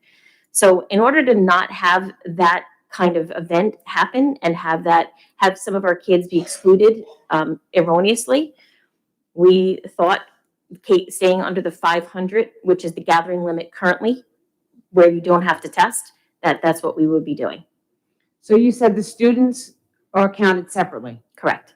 Okay, so if there's under 500 students, either way, they should not have been tested then, if that's what you're saying, if they're counted separately. It's the same event. So the students are separate, but so the students can be there. We can have the students without the parents and not have to test. The second that we start to put parents or spectators above 500, we would have to test. So why can't the parents be tested? Because then I know for a fact all the parents, as long as our kids can graduate together, I would be willing to take a test. And you know what? God forbid, okay, mine comes back, I can't go to the graduation. At least they're gonna give everybody an opportunity. These children should graduate together. I know you're saying everybody would, but only 356 out of 446 said yes. That's more than half. That's crazy. There's more than that. And that's a quarter, a little less than a quarter of the class that said that they would not provide data to have the testing or the vaccination or within 90 days. Less than a quarter said no. 90 families. Okay. What was your acceptable amount? Yeah. There is no acceptable amount. If 2 people said no, then That would have been it. You. Okay.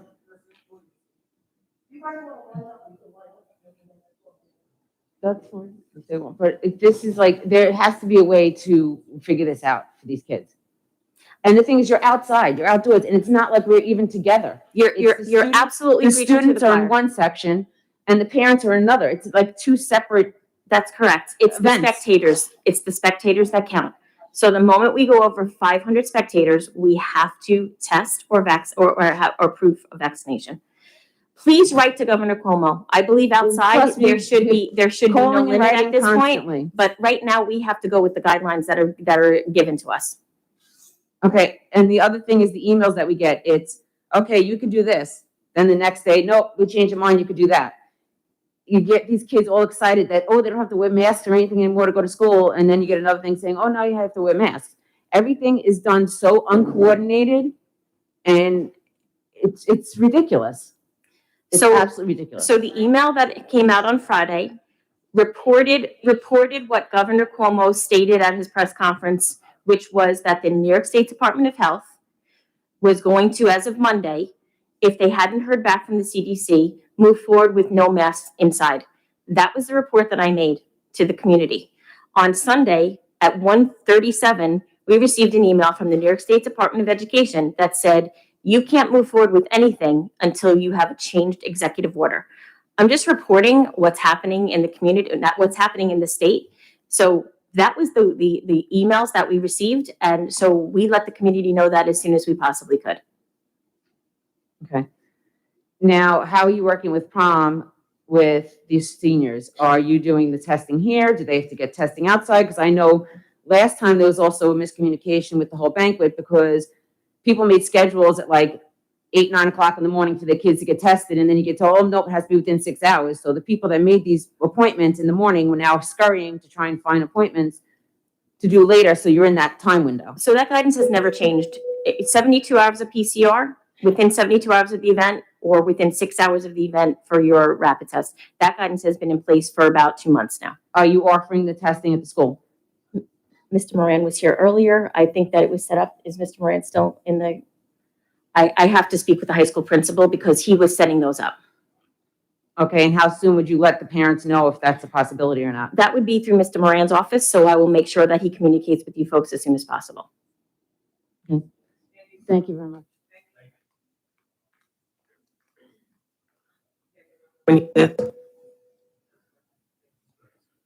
Starting sentence. I just want to know, Ms. Adams, a couple of meetings ago, you said at the meeting, which I had attended, that you weren't going to go against the guidelines. But if the Board of Ed and the people wanted to go against the guidelines, we'd have to set out a vote because you didn't want to go against the state. Okay, so this is Connect Quad. We're not the state. Cuomo isn't in our school running our schools. We think that it is up to the students and the parents who want to have our kids graduate together. We can have another vote on it. You didn't want to go against it. We want to go against it. Cuomo's not in here running our school, okay? Our kids were told that they were to be able to be maskless on Monday, then you take it away from them. Cuomo's not in this school seeing what everybody's doing. The people who want to wear masks, let them wear masks. The children who don't want to wear masks, I don't feel comfortable with my son wearing a mask. My son has had severe anxiety. I am going through hell with one of my sons, okay? I am shaking. I am so pissed off about this whole thing, the lack of communication that you guys express to this community is zero, unless it pertains to one specific item. It's not a broad thing. I hardly ever get any robocalls or emails about anything unless Sunday night at 11 o'clock at night, oh no, you have to wear masks. It's ridiculous. You guys need to get your communication skills together. These people need to have all of our children graduate together on one field. We can all vote on it. We could do whatever, but I think it's up to us as a community of what we want to do. And if we want to wear the masks or not. If the parents choose to wear a mask, send your child to school with a mask. We'll set them in the corner, whatever, but they need air. They need the windows open. They need things to, my son hasn't been on lockdown since March of 2020. He's been out riding his bike with his friends, knock on wood. He's had the PCR test twice now because he had procedures done, and he's fine. The kids need to be exposed to whatever. And I'm advocating for my son to graduate with the rest of his classmates.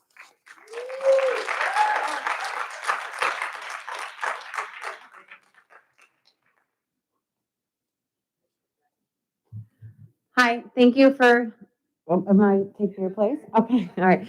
Thank you for just allowing us to come up here. I just have a quick question, because we were here, there's a bunch of coaches here that were coming in regards to Pete Mallory. We were just questioning, is he definitely staying, or there was just a proposal made? It was not approved, Okay, and we made a separate contract. So he is, from what I understand, accepting of that separate contract that we made with him. okay. So before we leave, because, we had a petition that about 80 of us have signed. Is it worth it to even No, share it? no, No. it's already done, but Okay. the way you do a petition Mhm. is there's a special way of doing it, and you have to call the district clerk, and she'll give you the guidelines. Just start writing up a petition like that doesn't meet the guidelines that we have for our policies. Okay, So okay. that, the online petitions, we don't accept any of those online petitions, Okay, any of those things, because it's not our regulations. We have a set petition policy. I did write that out. I think it was on your group about the policy, the petitions. I think so. So yeah, it doesn't matter at this point anyway. okay. So as of right now, Pete Mallory is still the athletic You, I mean, director. hold on to it. You want to give it to the district clerk? You're more than welcome to give it to her. I mean, hand this to her? You don't need to, yeah. Okay, well, I'll hand it to you, Yeah. just because we have. Perfect, yeah.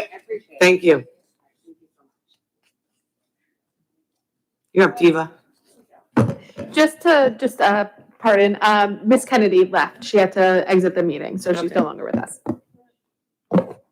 That's quiet. All right.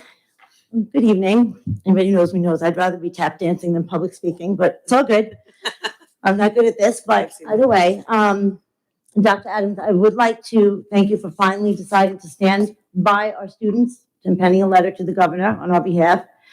However, there is a little bit of, a little concerned about the small statement about prolonged mask breaks. I think in that portion of your letter, I think parents would have liked to see more of a statement such as, with just 14 school days left, we are hopeful that our students can conclude what has been a most challenging year by allowing them and their parents the permanent choice of whether to mask or unmask, both indoors and outdoors. So what is the actual meaning of prolonged mask breaks? Are you saying that you're asking to permanently be unmasked, or just longer in school, 10 minutes versus 5 minutes? What exactly does that mean? Are you speaking about the letter to the governor that the Board of Education approved last night? Yes. I read a statement last night about how excited I was that I thought we were moving toward the safe zone. When we heard from the New York State Department of Health that they felt we were in the safe zone enough to petition the CDC to remove the masks indoors. If we are safe enough that the New York State Department of Health felt that they should be moving forward that way, then they should move forward that way. Unfortunately, this is not as a local school district, in our control. We must obey the regulations that are written down in executive order, that it's statute for us. So we are asking that if the New York State Department of Health truly felt that we were safe enough that they petitioned the CDC, then they should move forward. They are not under the guidelines of it's not a statute from the CDC to the New York State Department of Health. New York State Department of Health makes regulations for New York State. So we are asking for them to move forward with that. Okay. Another thing I wanted to ask about, I don't know if this was addressed previously in regards to graduation, and I know there's the 500 limit, which if you are under that, then you don't need to worry about testing. However, is there anywhere in these guidelines that anybody can find that actually discusses the square footage of the outdoor location? In other words, shouldn't a guideline, I mean, we say follow the science, shouldn't we follow math? 1 acre maybe allows 200, so 2 acres allows 400. So being that our high school field is so big, is there anything in those guidelines that states square footage in relation to the amount of people that you can have outside? So that's a great question that actually Mrs. Napolitano-Ferno and I was speaking about last night prior to the board meeting, and I'm going to ask the legal counsel to look through the guidance that has been provided and see what the definition of an outdoor event is, because you're absolutely correct. You know, a field that is the size of a soccer field versus a field that's the size of our whole backgrounds, that should be different amounts of people. I agree with you. So I'm going to ask legal guidance to give us something in writing as to what that definition actually is. Okay, all right, thank you. The last thing that I wanted to discuss is, which we heard last night, and I understand that in regards to the district board of administration and repercussions if you go against the governor. We also heard very troubling words from Governor Cuomo yesterday, and I see I'm running out of time, so I will not. You're good, you got a minute. I have a minute? Okay. Over. I was going to actually repeat exactly what he said. I might have to paraphrase. Also for schools, they should now be vaccinating 12 to 17-year-olds. They are in school. They are there now. You have them in one place. They're a captive audience, so to speak. You have a nurse in the school, or you have a local government that can send a vaccination team to the school. We're closing vaccination sites. We deploy them to the school. Get them vaccinated now. Parental permission slip, and then vaccinate the child. Once summer vacation happens, they're gone. They go home, they're in the neighborhood, they go on vacation, they go to camp, who knows where they go. But you have them right now in the building, and you want to start this new school year in September with a clean slate. Get them vaccinated now. Then he goes on to talk about how Connecticut made a Ferris Bueller's Day off, that the kids, if they're vaccinated, they wind up getting a day off. They get a prize. So he's telling people to get creative. We all know that Governor Cuomo has very arbitrary rules. What he does, nothing follows science, nothing follows math. None of it makes sense. So in that sense, I want to be ensured that should this man, if I can call him that, should he, my mouth is getting dry, forgive me, should he actually attempt to mandate a non-FDA approved vaccine for children, and he tries to put that on all of you to do that, and I do not want to hear that somebody is too afraid for their own position, because these are our children. They're not lab rats. They are not supposed to be doing this. They are our children, my body, my choice, my child, and my rights. And as a taxpayer in this community, I want to make sure that the people that are with my child for 6 hours a day, my kid can walk through that door and not have a shot put in their arm. Because Governor Cuomo says that's what needs to be done. So I want to make sure that that is clear. I can be loud now, but I'll be even louder then. So I have to tell you that for the last 3 to 4 months, school districts have been petitioned by the powers that be to host clinics in their schools. You will notice that there's none here, and there won't be any here. Because the truth of the matter is that the parents deserve the right to take their children to their medical facilities and allow the discussion to be between the families and the doctors as to whether and when children should be immunized with an experimental immunization vaccine. We've been petitioned for months, and I will never have it here because it is a parent's right to take their child to their medical professional. Okay, thank you. Thank you very much. Thanks, Jackie. Thank you. Jackie, Ms. Holt.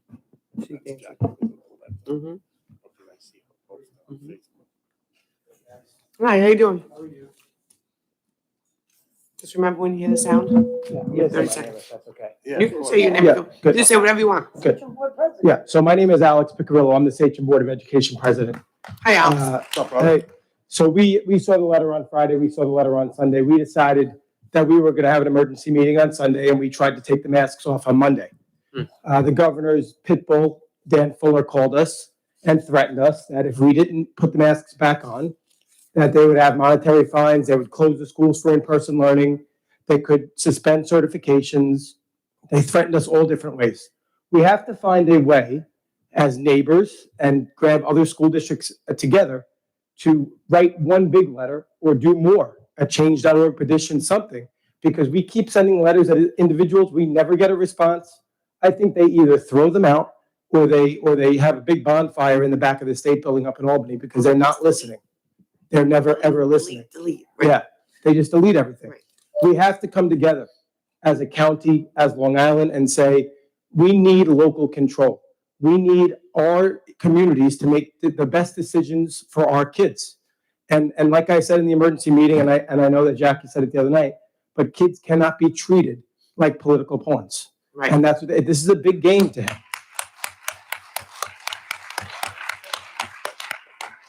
at some point, we, you know, and I know that it's hard and the frustration and the fear that everybody feels, we all feel it. And I wish that we can, as school boards and even as administration, wave a magic wand and say, we're not going to listen. But if there's a monetary fine involved, that is going to negatively affect all of the kids. What are we going to cut? Sports? We're going to make classes bigger? When you cut, I mean, you guys are up here and you do a good job of making sure that you squeeze the quarter until the eagle screams and you watch every penny, and I appreciate that. But you know, if they say they cut $1 million out of state aid next year, that could kill a school district. That could financially cripple somebody. So we have to do something as a group and maybe get together and grab everybody else. Yeah, that's good. I appreciate that. But yeah, we're here together. We have to find a way to join together and the superintendent's groups, we have to find a way to get maybe school board presidents groups or school board groups to write one big letter and say enough is enough. Secondly, We'd be willing to bring that up to the board. We have one more meeting and then you'll have new board members, but I will keep reaching out to Alex. Alex is a gem. I know Anthony very well. Thank you for all your wisdom and honestly, your guidance in a lot of my brother's been fighting. My brother's your Suffolk County legislator, at least part of your district also. We've been fighting. We've been petitioning the state, the local DOH, but they keep saying it's up to the state DOH. And the way we saw it on Friday was the state DOH guideline is good enough for us. It says clearly that effective Monday, these will come into play.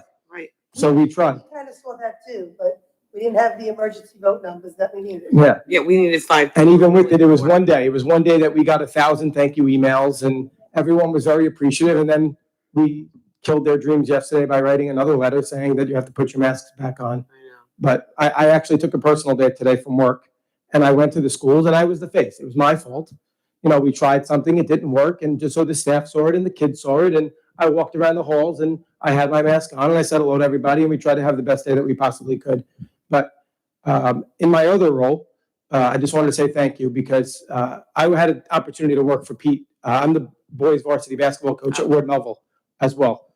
And I worked for Pete for 4 years and he is incredible. He's supportive.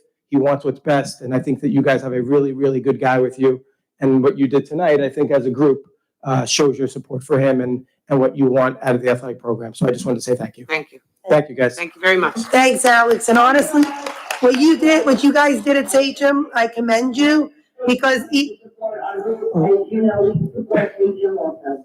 and honestly, I commend you because you know what? Even though you only got one day out of it, at least your district and your community knows you're not afraid to go to the mat for those kids. And for that, I really do. Thank you, guys. Thank you, Mylan.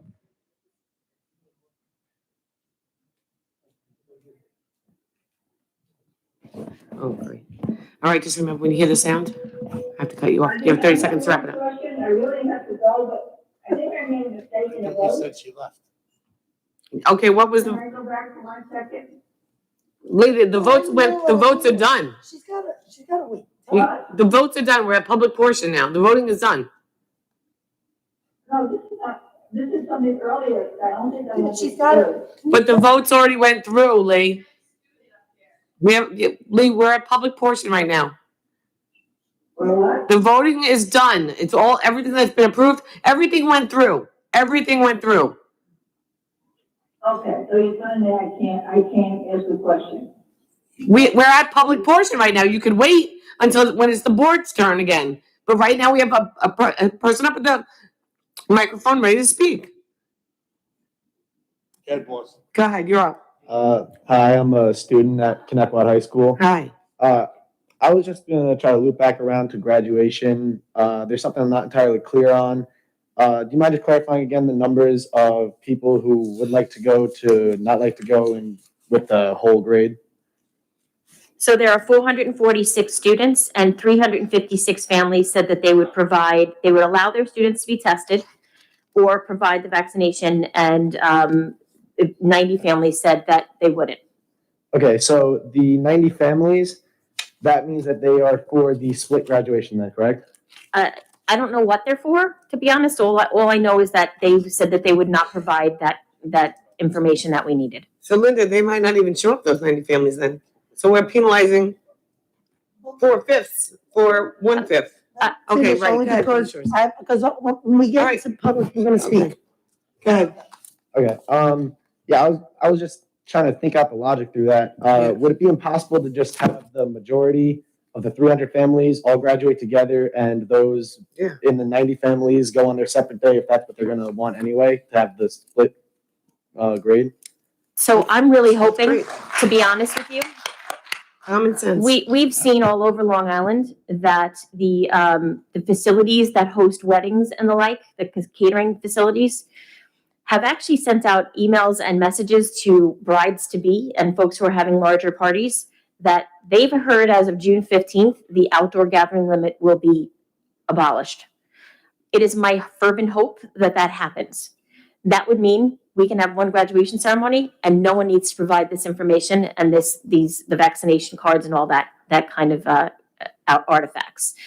We have now asked, and I'm sorry, Mrs. Napolitano and I were supposed to, Jackie and I were supposed to talk about this last night with our legal counsel and we got sidetracked and forgot. So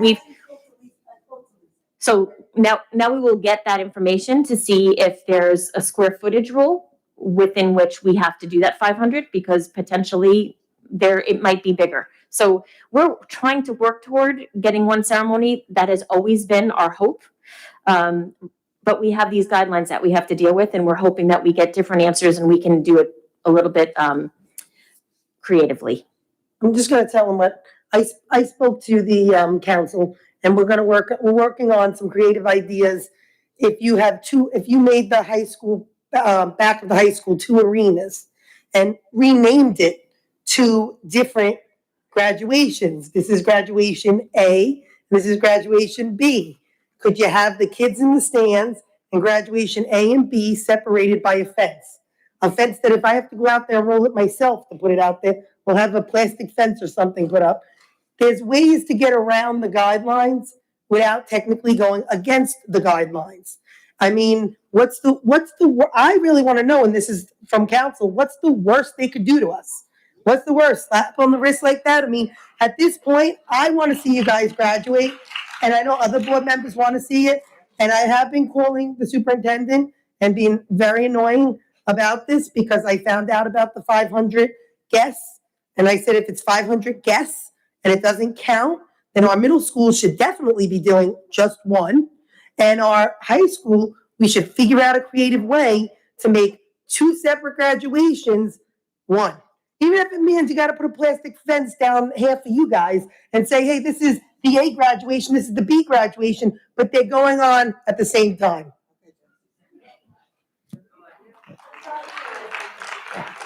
And then just a small follow-up question. I'm not sure if this pertains to anything you guys are capable of doing, but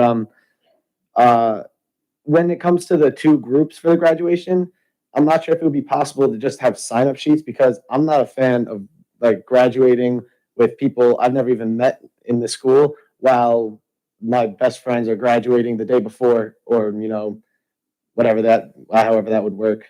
So if we remain with 2, I think the senior class should probably talk to Mr. Moran about that idea. Okay. All right. Thank you. Thank you.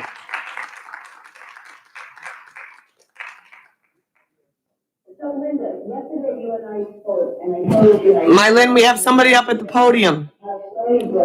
Mylin, I have someone at the podium. Mylin. You showed your vaccine card. Mylin. It was liberating. You didn't wear a mask because everybody there didn't have COVID or they were already vaccinated. You don't have to mute her. Just mute her. And have them all graduate together. If you're saying it's recorded or agreement. Gotta hit it. No, because we can't be. Mylin, I had to mute you because it is public portion and we have people up at the podium. So once they're done, then you can speak about Stony Brook and do all that. But I have people up at the podium and I have to let them speak. So I had to have Jesse mute you. I apologize for that. Go ahead. These Thank are all tough acts to follow. Thank you for your service, both of you. Thank you. And thank you for this year. It's been hard. I am in the thick of it also. I'm an educator in another district. I get it. I get tons of emails. I get tons of different things going on. And if I don't check it, I'm like, I always have a mask in my pocket because I never know. But, so I do want to thank you. My daughter has had an okay year. It's really come around. I appreciate that the seniors are going back. I appreciate that all the kids are back full time. That was like a goal of mine. The banquet was great.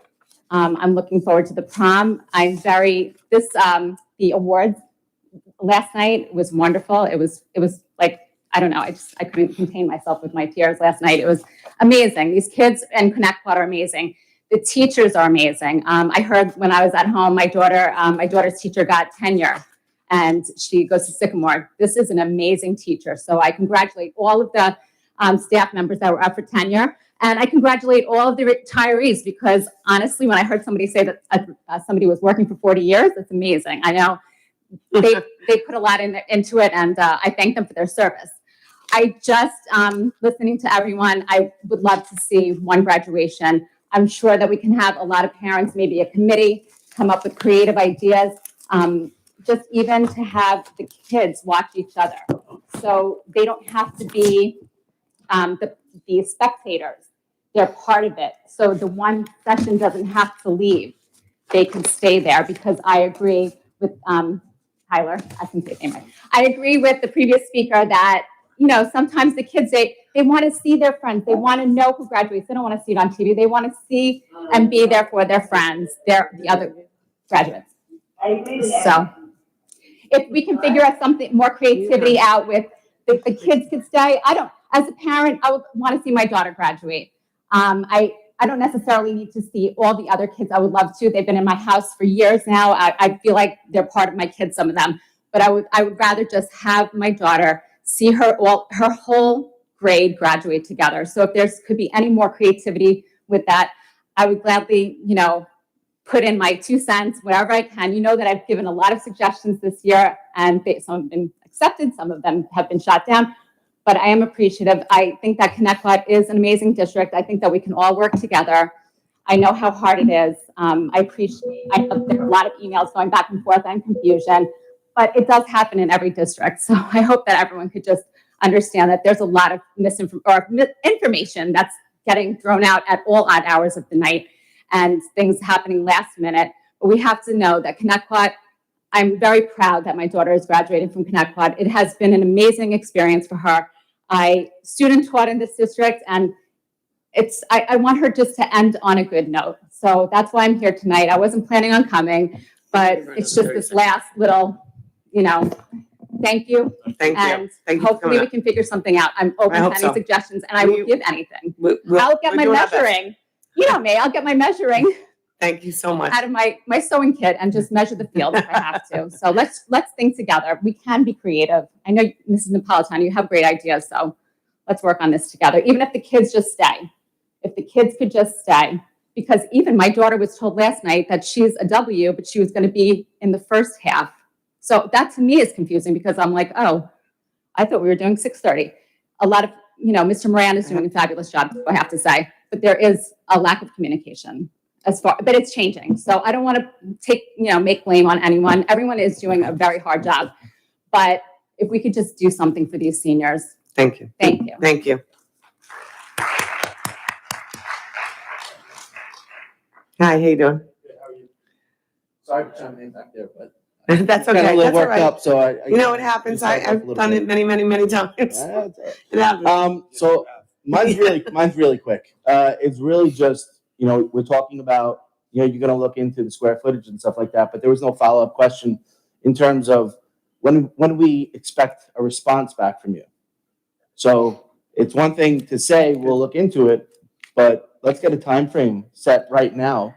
I can tell you we have our next meeting on Thursday, the 17th. We will have an answer before then. Before then, which is great. Or at that meeting. Okay. I will give the answer to the community as soon as I get it from the legal. Thank you, So Linda. it's not me who's No, always that's fine. I just want to get some type of response from it. Lisa, you're I think, not. Lisa, find out what. Get it done. We're gonna tell everybody where you work. So the reason why I asked that is because, we know Half Hollow Hills has actually rented out LaSalle Stadium or whatever it's called. And have we even looked into something else, to another option besides our school, if it is square footage? I'm not sure, even though they rented out something, that they won't have to test to have over 500, but I can certainly call that superintendent. Okay, so, but even if we're talking about testing, I mean, that's still an option for us, whether or not we would get tested or not tested. I know the parents would get tested, same thing with the children. Right. So, I mean, that should be an option for us. And based on your stats earlier, you said it was like 326 and 90, 326 said yes, 90 said no, but yet we're sitting there separating these children based off of the results that were given off of that. So maybe we do 326 that actually do graduate together, and then 90 can have their own little graduation on the side, where we're taking away from all these other children. I feel like we've been bullied by Cuomo for such a long time and his stats and listening to the CDC, which You didn't bow when you said his name. What was that? You didn't bow when you said his name. I would kick him square in his nuts. But at the end of the day, we're listening to the CDC, which is not here in New York, which is not here in our community, which is not even a federal government. It's a third party. So why are we listening to somebody that has no status on us? And like Jack said, Jax. If you want to call me, I'll tell her. Whatever. But just like you said, like what in reality, what could really happen? Throw a fence down the middle. It's two separate fields. Who cares? Even if you do it over at the girls' lacrosse field and the girls' soccer field, it's two separate fields, but they're still right next to each other. There's options. There's ways. From what I hear tonight, I've never been to a board meeting. I was a little disturbed in something that I heard earlier when you were talking about the $17 million, and they're saying, wow, that's too much. It's never been that much. To me, sitting here, listening for the first time, it seemed to me, you guys just threw a number out. And you were like, yeah, here's the number. So for us, listening to this in the background, I think that's sickening. That's our money. That's our money we're giving you guys. And when I sit here and I listen to that, you basically didn't do your job. That's all I heard is you didn't do your job. You threw a number out. And that's disgusting because that's all of our money that you're using. Just the same thing as you're using our kids as pawns. You're muzzling our kids. That is bullshit. So, excuse my language. That's ridiculous. Putting these little walls around these kids. We can't have profanity. We're on live stream. We can't have profanity. Sorry. BS. Okay. But we got you build little walls around the kids where they can't sit there and talk to their friends. Then you're sitting there muzzling them. Then you're going back and forth with all this crap. This is ridiculous. These kids are fine. There's a 99.9% chance these kids are not getting COVID. Nobody's getting it over here. So let's just let these kids be. Let them have a good senior year. You've already ruined last year. This year's half of it was already ruined. Okay? Let the kids be kids. Let them enjoy life. And you know what? Thank you very much for the time. Thank you. Thank you for coming out. All right, well, this is going to be our last person up at the podium. No, you can come on up. You. Do we have a lot more people that want to speak? All right. Okay. Come on up. There's two more. Yeah, Jackie. Wait. We got you, and then we have another person, and then we're gonna move on. Okay. Go ahead. You have 3 minutes. Just remember when you hear the sound. Absolutely. Thank you. I think there's been a desensitization towards how. Can you just talk into the microphone? Yes, I can. How this is all affecting the children. I feel a blind eye is very apparent, and I will start with saying I'm going to let you hear 3 recordings. 2 of them are from the social worker at my child's elementary school that I love. We can't have you recorded from someone else's, from our district? No, An employee? No. Pause that for a minute. Just pause that for a minute. Okay. Pause our time. If it's a recording of one of our employees, we can't allow that. Okay. I'm sorry. No, that's okay. I can describe it. Yeah, okay. That's fine. Okay. I received a call on a Wednesday, a nonchalant call. Everything is fine. There's no emergency. Hi, Miss McEwen. I just want to talk about an incident that occurred with your son. I apologize for calling a day late. I thought the teacher had called yesterday. My apologies. Give me a call back. No emergency.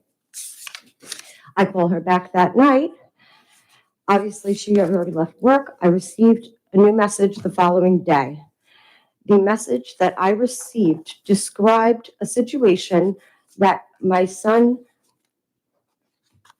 was taking a pencil, hitting himself in the head with it, very agitated during recess, which was obviously seated behind plexiglass, unable to face their friends that they hang out with every day and even speak, because you cannot speak during the movie. Recess and lunch is sitting behind the plexiglass.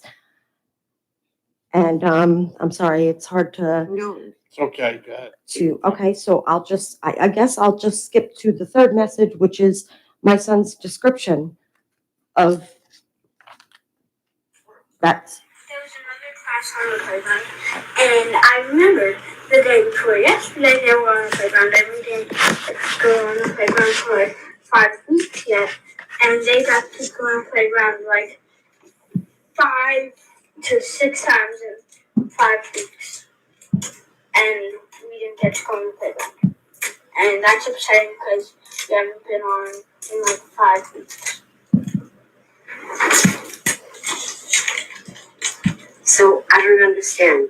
They got there first, that class got there first, and then you couldn't join them?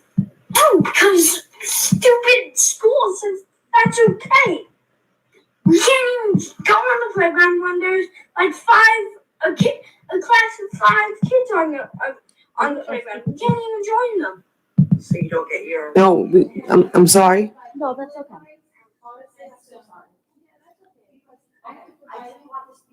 I will reiterate by saying the social worker has become so desensitized, and as well as you all, I feel like, I'm sorry, your letter was great that you wrote. It's a day late, $1 short. My child is depressed. Literally the message that she left says, I'm calling because the TA was nervous because your son was basically trying to hurt himself. This nonchalant, it's disgusting. It's disgusting for the kids who don't have graduation. You're talking, what you're doing to our little ones is unacceptable, makes me shake, and you should be ashamed. Thank you.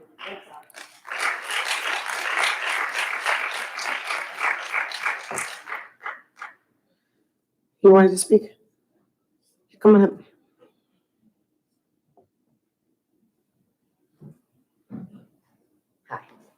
Hey there. Good, how are you?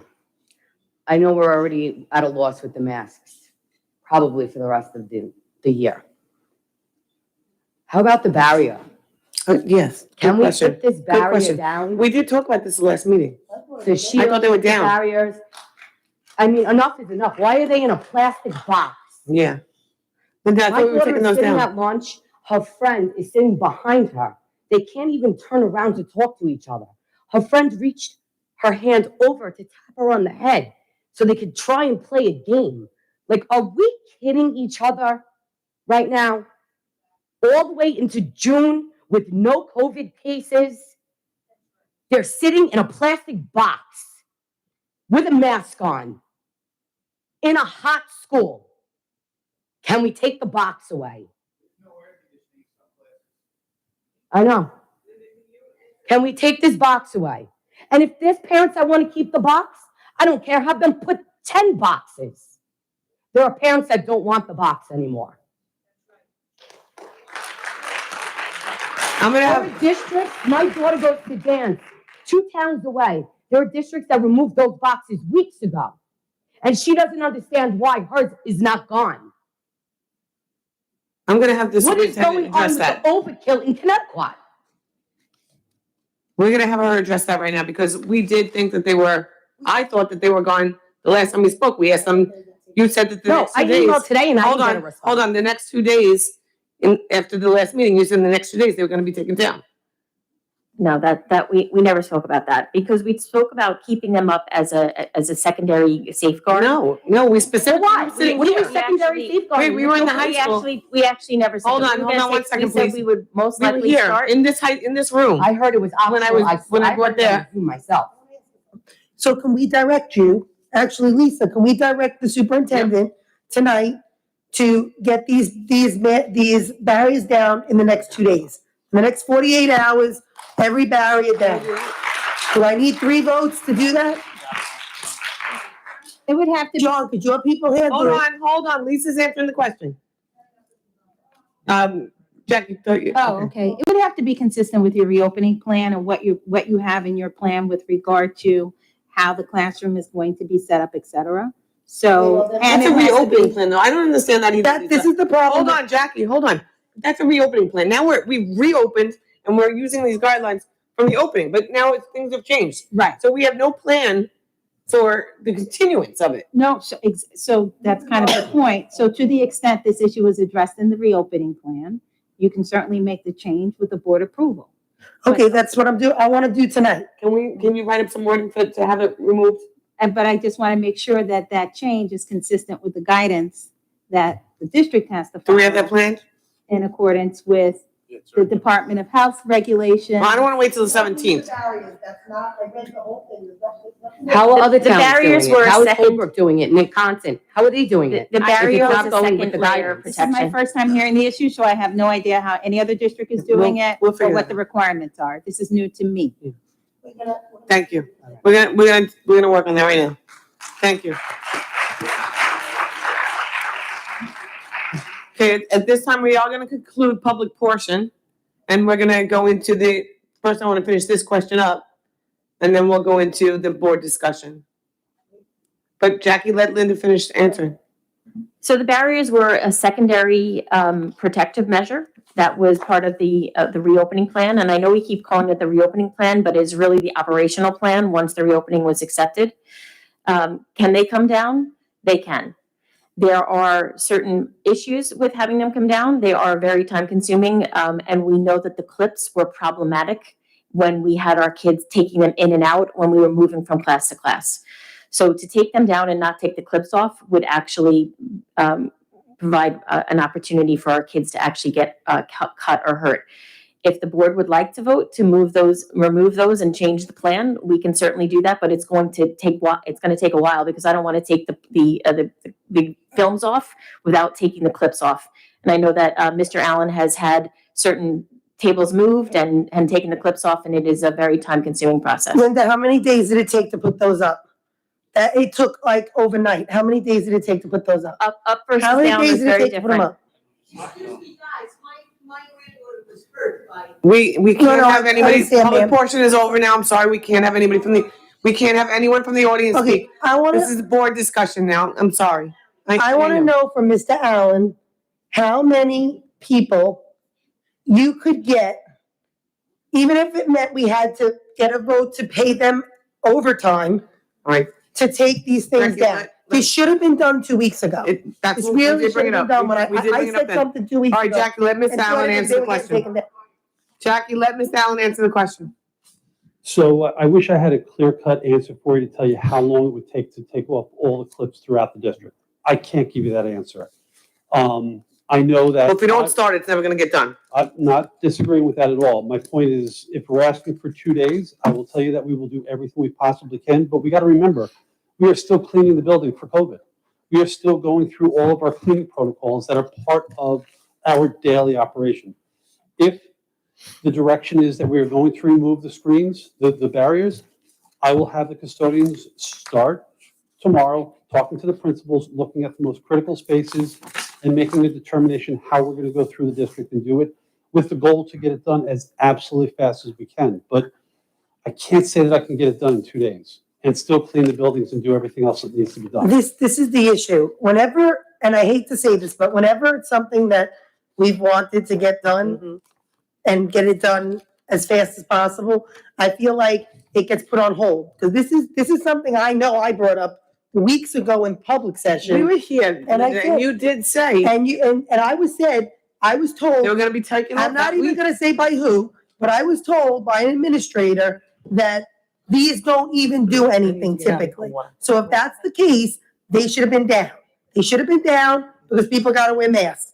I would appreciate if they get taken down as fast as possible. Do I have we're gonna have to vote or change whatever we have to do, because I don't think it'll be a problem getting 3 votes, that enough is enough with these things. Kids can't see through them. I've heard from children themselves, they're gross. I've heard that they don't clean, it's all smudgy, and Linda took me to see them a bunch of times when we were in different buildings, and they just, there's no reason why they can't get taken down as fast as possible. And even if we're willing to pay extra to people, if we're willing to pay overtime to people, I think you might be able to get some people that want to work. Jackie, I have no doubt. I have absolutely no doubt, and I agree with all your points as far as what you just said. That said, we still need to clean the buildings. And yes, we can offer overtime and we can have some of the daytime custodians come in at night and do these activities and everything else. It is still a tedious, cumbersome process to get those clips off. I firsthand watched the experience trying to scrape them off. The company that put them up, right? Yep. Their company? No, we put them up. I put them up Labor Day weekend, 4 days. Correct. And they're double-sided tape. It is very resilient. Jackie, I'm not saying it can't be done. All I'm saying is it's going to take time, and I can assure you and promise you, I can do it as quick as I possibly can. That's the only guarantee I can give you. I just don't want to say 2 days and then disappoint everybody. That's what I'm saying. Understood. I don't want to hear that they're not taken down. I totally understand. That's what I'm saying. Yep. So if you're telling me you're actually taking them down and we get through 3 buildings in 2 days, I'll be happy to hear that. But if I hear that we got 3 classrooms, because I just don't want to hear that we're dragging off. We will make. Because obviously for the last 2 weeks, this is something that I think is actually being done. Okay, we can make progress, and it'll be visible progress quickly, but I just am very leery of saying we can get it all done in 2 days. If we're saying by Monday, so I have Friday night and the weekend to work on it, I see that as being much, much more practical and very likely. Absolutely, that's fine. I just want to see that kids are going home and telling their parents the shields are being taken down. Understood. Not that we were told 2 weeks ago and it didn't happen. Understood. Yeah, I was sitting right. So whatever we have to do, Lisa, to change that right now, yes, and vote on it, I'm fine with that. Amend the reopening plan to take away the second layer of protection. Okay. Sounds like a, I need a motion and a second to Correct. amend the reopening plan to remove the barriers from the classrooms. I need a motion and a second. Motion. Second, all in favor? Aye. Aye. Aye. Mylin? She's here. It's okay. Okay, well, it went through. So the barriers are to be removed, please. Okay, what's next on the discussions? Okay, I have a couple of things. One, Public portion is over, I'm sorry. senior graduation ceremony. If we can find out, that's for Lisa about making it so even if it has to be cut in half on the field, and this is group A, this is group B, as the parents, I'm not talking about the kids will be in the stands. If it's A and B, and you have to say A and B are here, however you guys want to figure it out, but there should be a way that we can figure it out. Yes, there are guidelines, but guidelines are just that, guidelines. We should be able to figure something out creatively to get around guidelines like other districts have done, like colleges have done, and figure it out. That would be great. Number 2, where do we stand with the middle school?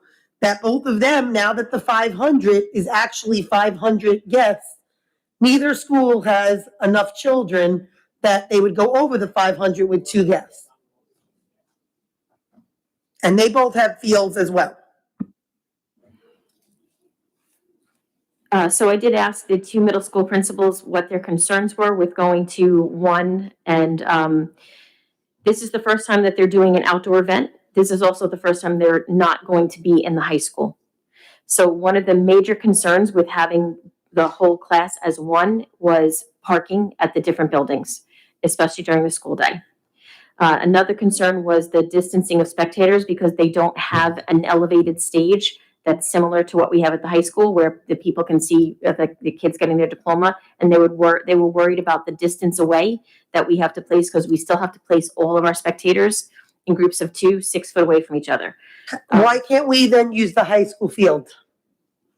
If we set up the high school field for the graduation for the high school students, why can't we take the 2 days and make 2 graduations back to back? If you're gonna do 2 graduations at 10 a.m. and 12:30, why couldn't we do that OBMS and then RMS or vice versa? That's generally what we do. We do it here and inside. Was outside. You're gonna already have outside, I would think on the 22nd or the 21st, you're gonna already be setting up for the 24th, no? Generally, we don't get the chairs by then. We can look to see if we can get the chairs by then so that we can do one ceremony. We can certainly look into that. That alleviates all problems, because now you're back at the high school and you're back with everything we were supposed to have, except it's outdoors instead. I will Just look into looking for ideas. I mean, all these kids want to graduate together. It's not just the high school kids, middle school kids, even the elementary, but I understand with the elementary what the situation is because it's indoors. But with the outdoor programs, there should be no reason that this change actually happened in April. And we're hearing about it recently. But technically, the 500 that's guests happened in April. I don't understand why that guidance wasn't put out to everybody. I understand it's online, but what I'm saying is it wasn't put out with the graduations. To say that we can only have 500 in total is not actually true. We can have 500 guests with the students being exempt from that 500. I didn't hear what you're saying. We spoke with the principals about that. They were actually very excited to have something at their schools. So they had brought up the problems that they were worried about, and they felt that the 2 different ceremonies would be fine at their schools. I'm hearing what you're saying, and I will bring this back to them and we'll discuss it. Okay, we got the shields down, that was on there. Food in the lunchrooms, is there a reason why we're not going back to some sort of sense of normalcy where we have kids getting their lunch? There are so many children who are now bringing lunch. Doesn't matter that the lunch is free. They're not going to eat it. The food they're saying it doesn't, it's just not, it's obviously when stuff's packaged and it's not freshly made right in front of them, something like, let's say, a crispy chicken sandwich or something like that, it's not going to stay crispy. It's not crispy at all that stuff. Is there a way that we can, I know we spoke, Bridget, about bringing in the lady who's been excellent, who's in charge of it. I spoke to her a couple times on the phone. She was excellent. If there's any way to work on possibly getting this back to regular lunch for these kids.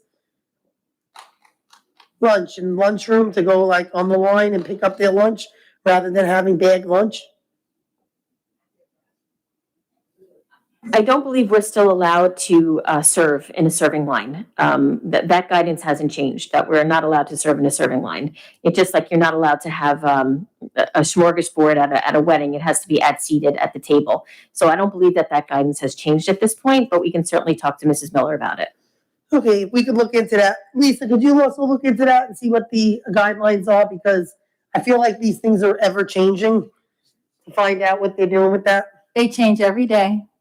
So yes, we will look. So the specific question is, what do you? The school start serving lunch on the lunch line again, rather than having to bag it for these kids that are. So essentially, it's a food preparation and food distribution question. Yes. Okay. We'll give you the latest on the guidelines on that. Perfect. Thank you very much. Unified sports. Have we spoken to the AD about the unified sports and about adding the way that we had unified cheerleading? I went to the unified basketball game. It was a beautiful, beautiful game to see. Children helping children. I think that's amazing, and I really think that they should branch out. I heard that they used to have the cheerleading unified, which I think is very nice, but there's other sports that you can bring here, and I think it's really great when it teaches kids on both sides, helping each other, empathy. So Unified Sports is run through Section 11. And as of right now, Section 11 only has basketball. They are discussing next year, including bowling and cheerleading. What we did as a district several years ago is that we did some buddy programs where we included special needs students with some of our athletic teams. I love that. I would love to try to branch out a little bit and do that with if bowling and cheerleading becomes available. If we could bring that to Connecticut, I think that would be very nice. There is a man, Jackie, just to jump in on, who does it, he gets the use of Bayshore Fields for lacrosse. Leo is a part of it, and when she was, I brought it up at a meeting, that was before I was on the board. And they are the buddies to the athletes. So Leah was a buddy and her partner was the athlete. And it was an amazing, beautiful program. It was done on the Bayshore Fields. And it was just one guy who organized it and got used to the fields. So I'm sure we have many people that would step up and do something like that. I can find out the name for you. I did say it like 4 or 5 years ago, but go ahead, Jackie. Thank you. So the last thing was the masking. We got the guidance for unmasking for outdoors. Has there been any issues with that? Do you know? I mean, it's only been a day, but just to say.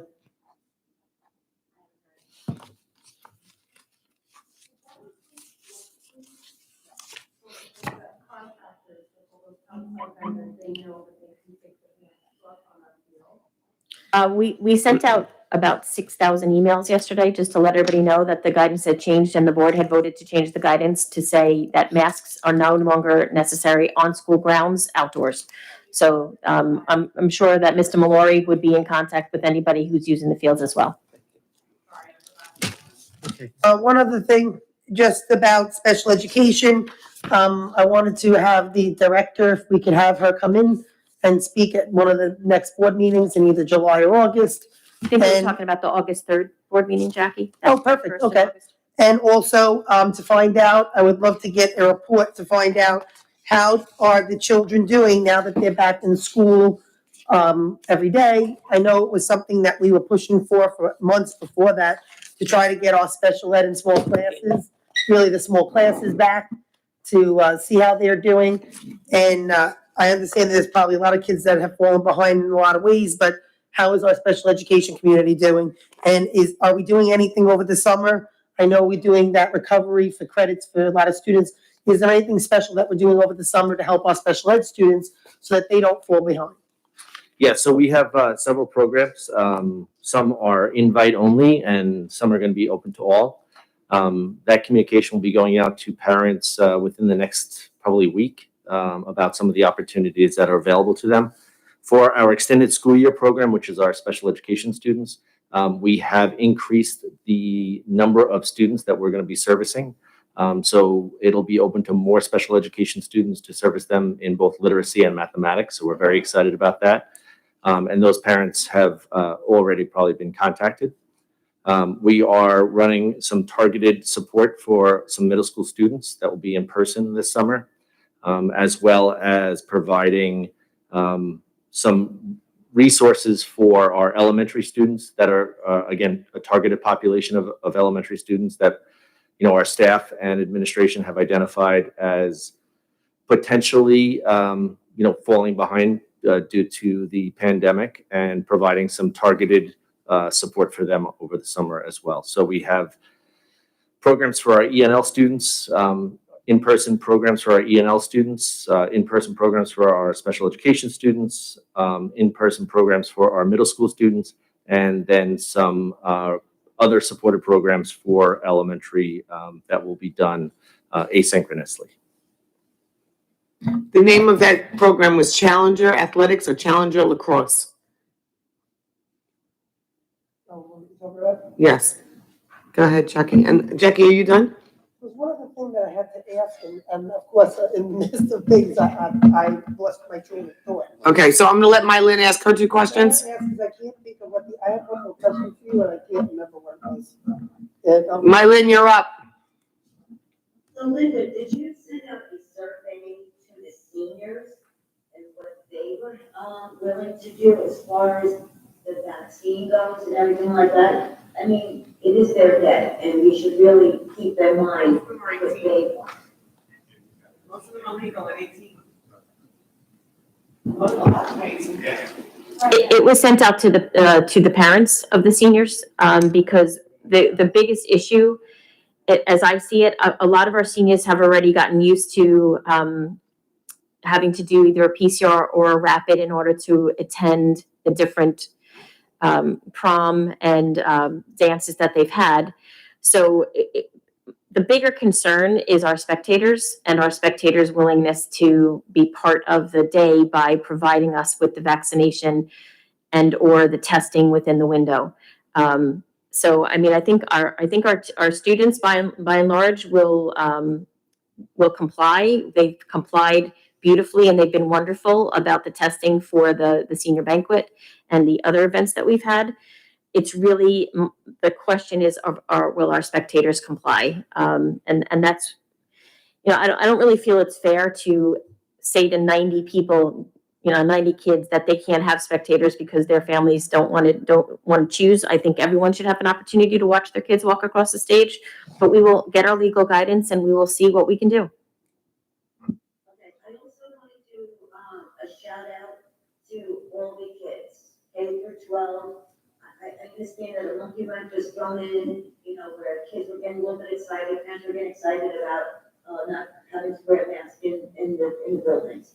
I particularly want to do a shout out to our high school kids. I spoke to Moran about how he was yesterday with the kids, they had to be pushed back. And he said he couldn't be more proud of his kids. They went in, they accepted what had to be done, and kudos to our high school kids for not building an existence towards us.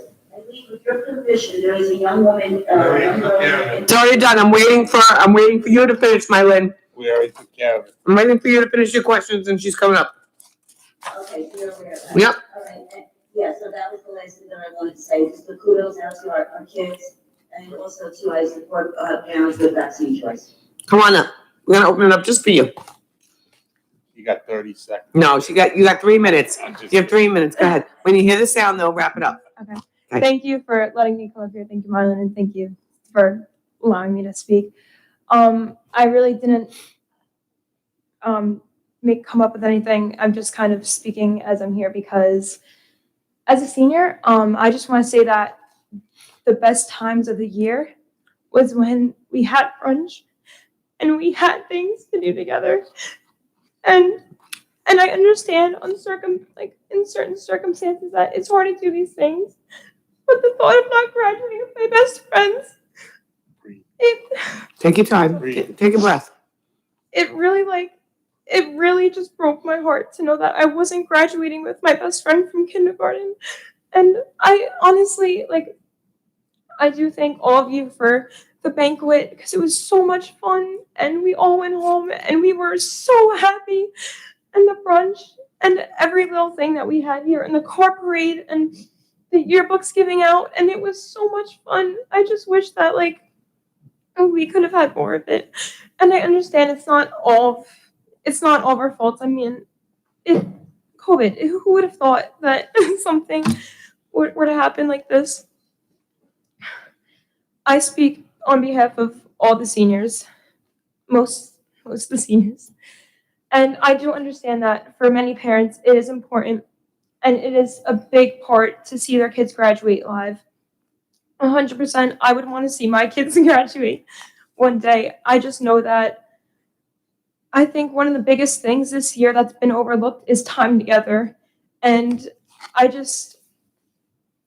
with the split of the A through L and the group A and B days, and just that whole alphabetical split, it hurt. It hurt really bad. And We're working on that. We're gonna work on trying to get it so that you guys can. And I do thank you all for, like I said, banquet, and we're all so excited for prom because banquet was so much fun, and so was brunch and all of that. And I just really wanted to say that. And because I know there aren't a lot of seniors in the crowd tonight, I don't know if there were Well, it's a earlier. late night, no. And I don't know if they're watching at home, but I just really thought that needed to be said. Thank you very much. Thank you so much for letting me speak. Thank you so much. You did great. And that's why we have to work on it.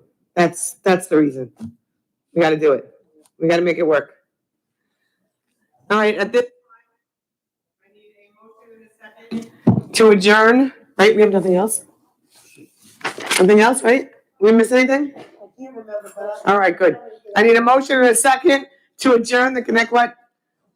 I got a motion. Do I have a second? Second. All in favor? Aye. Meeting is adjourned. Good night all. Thank you all for coming down. Jack.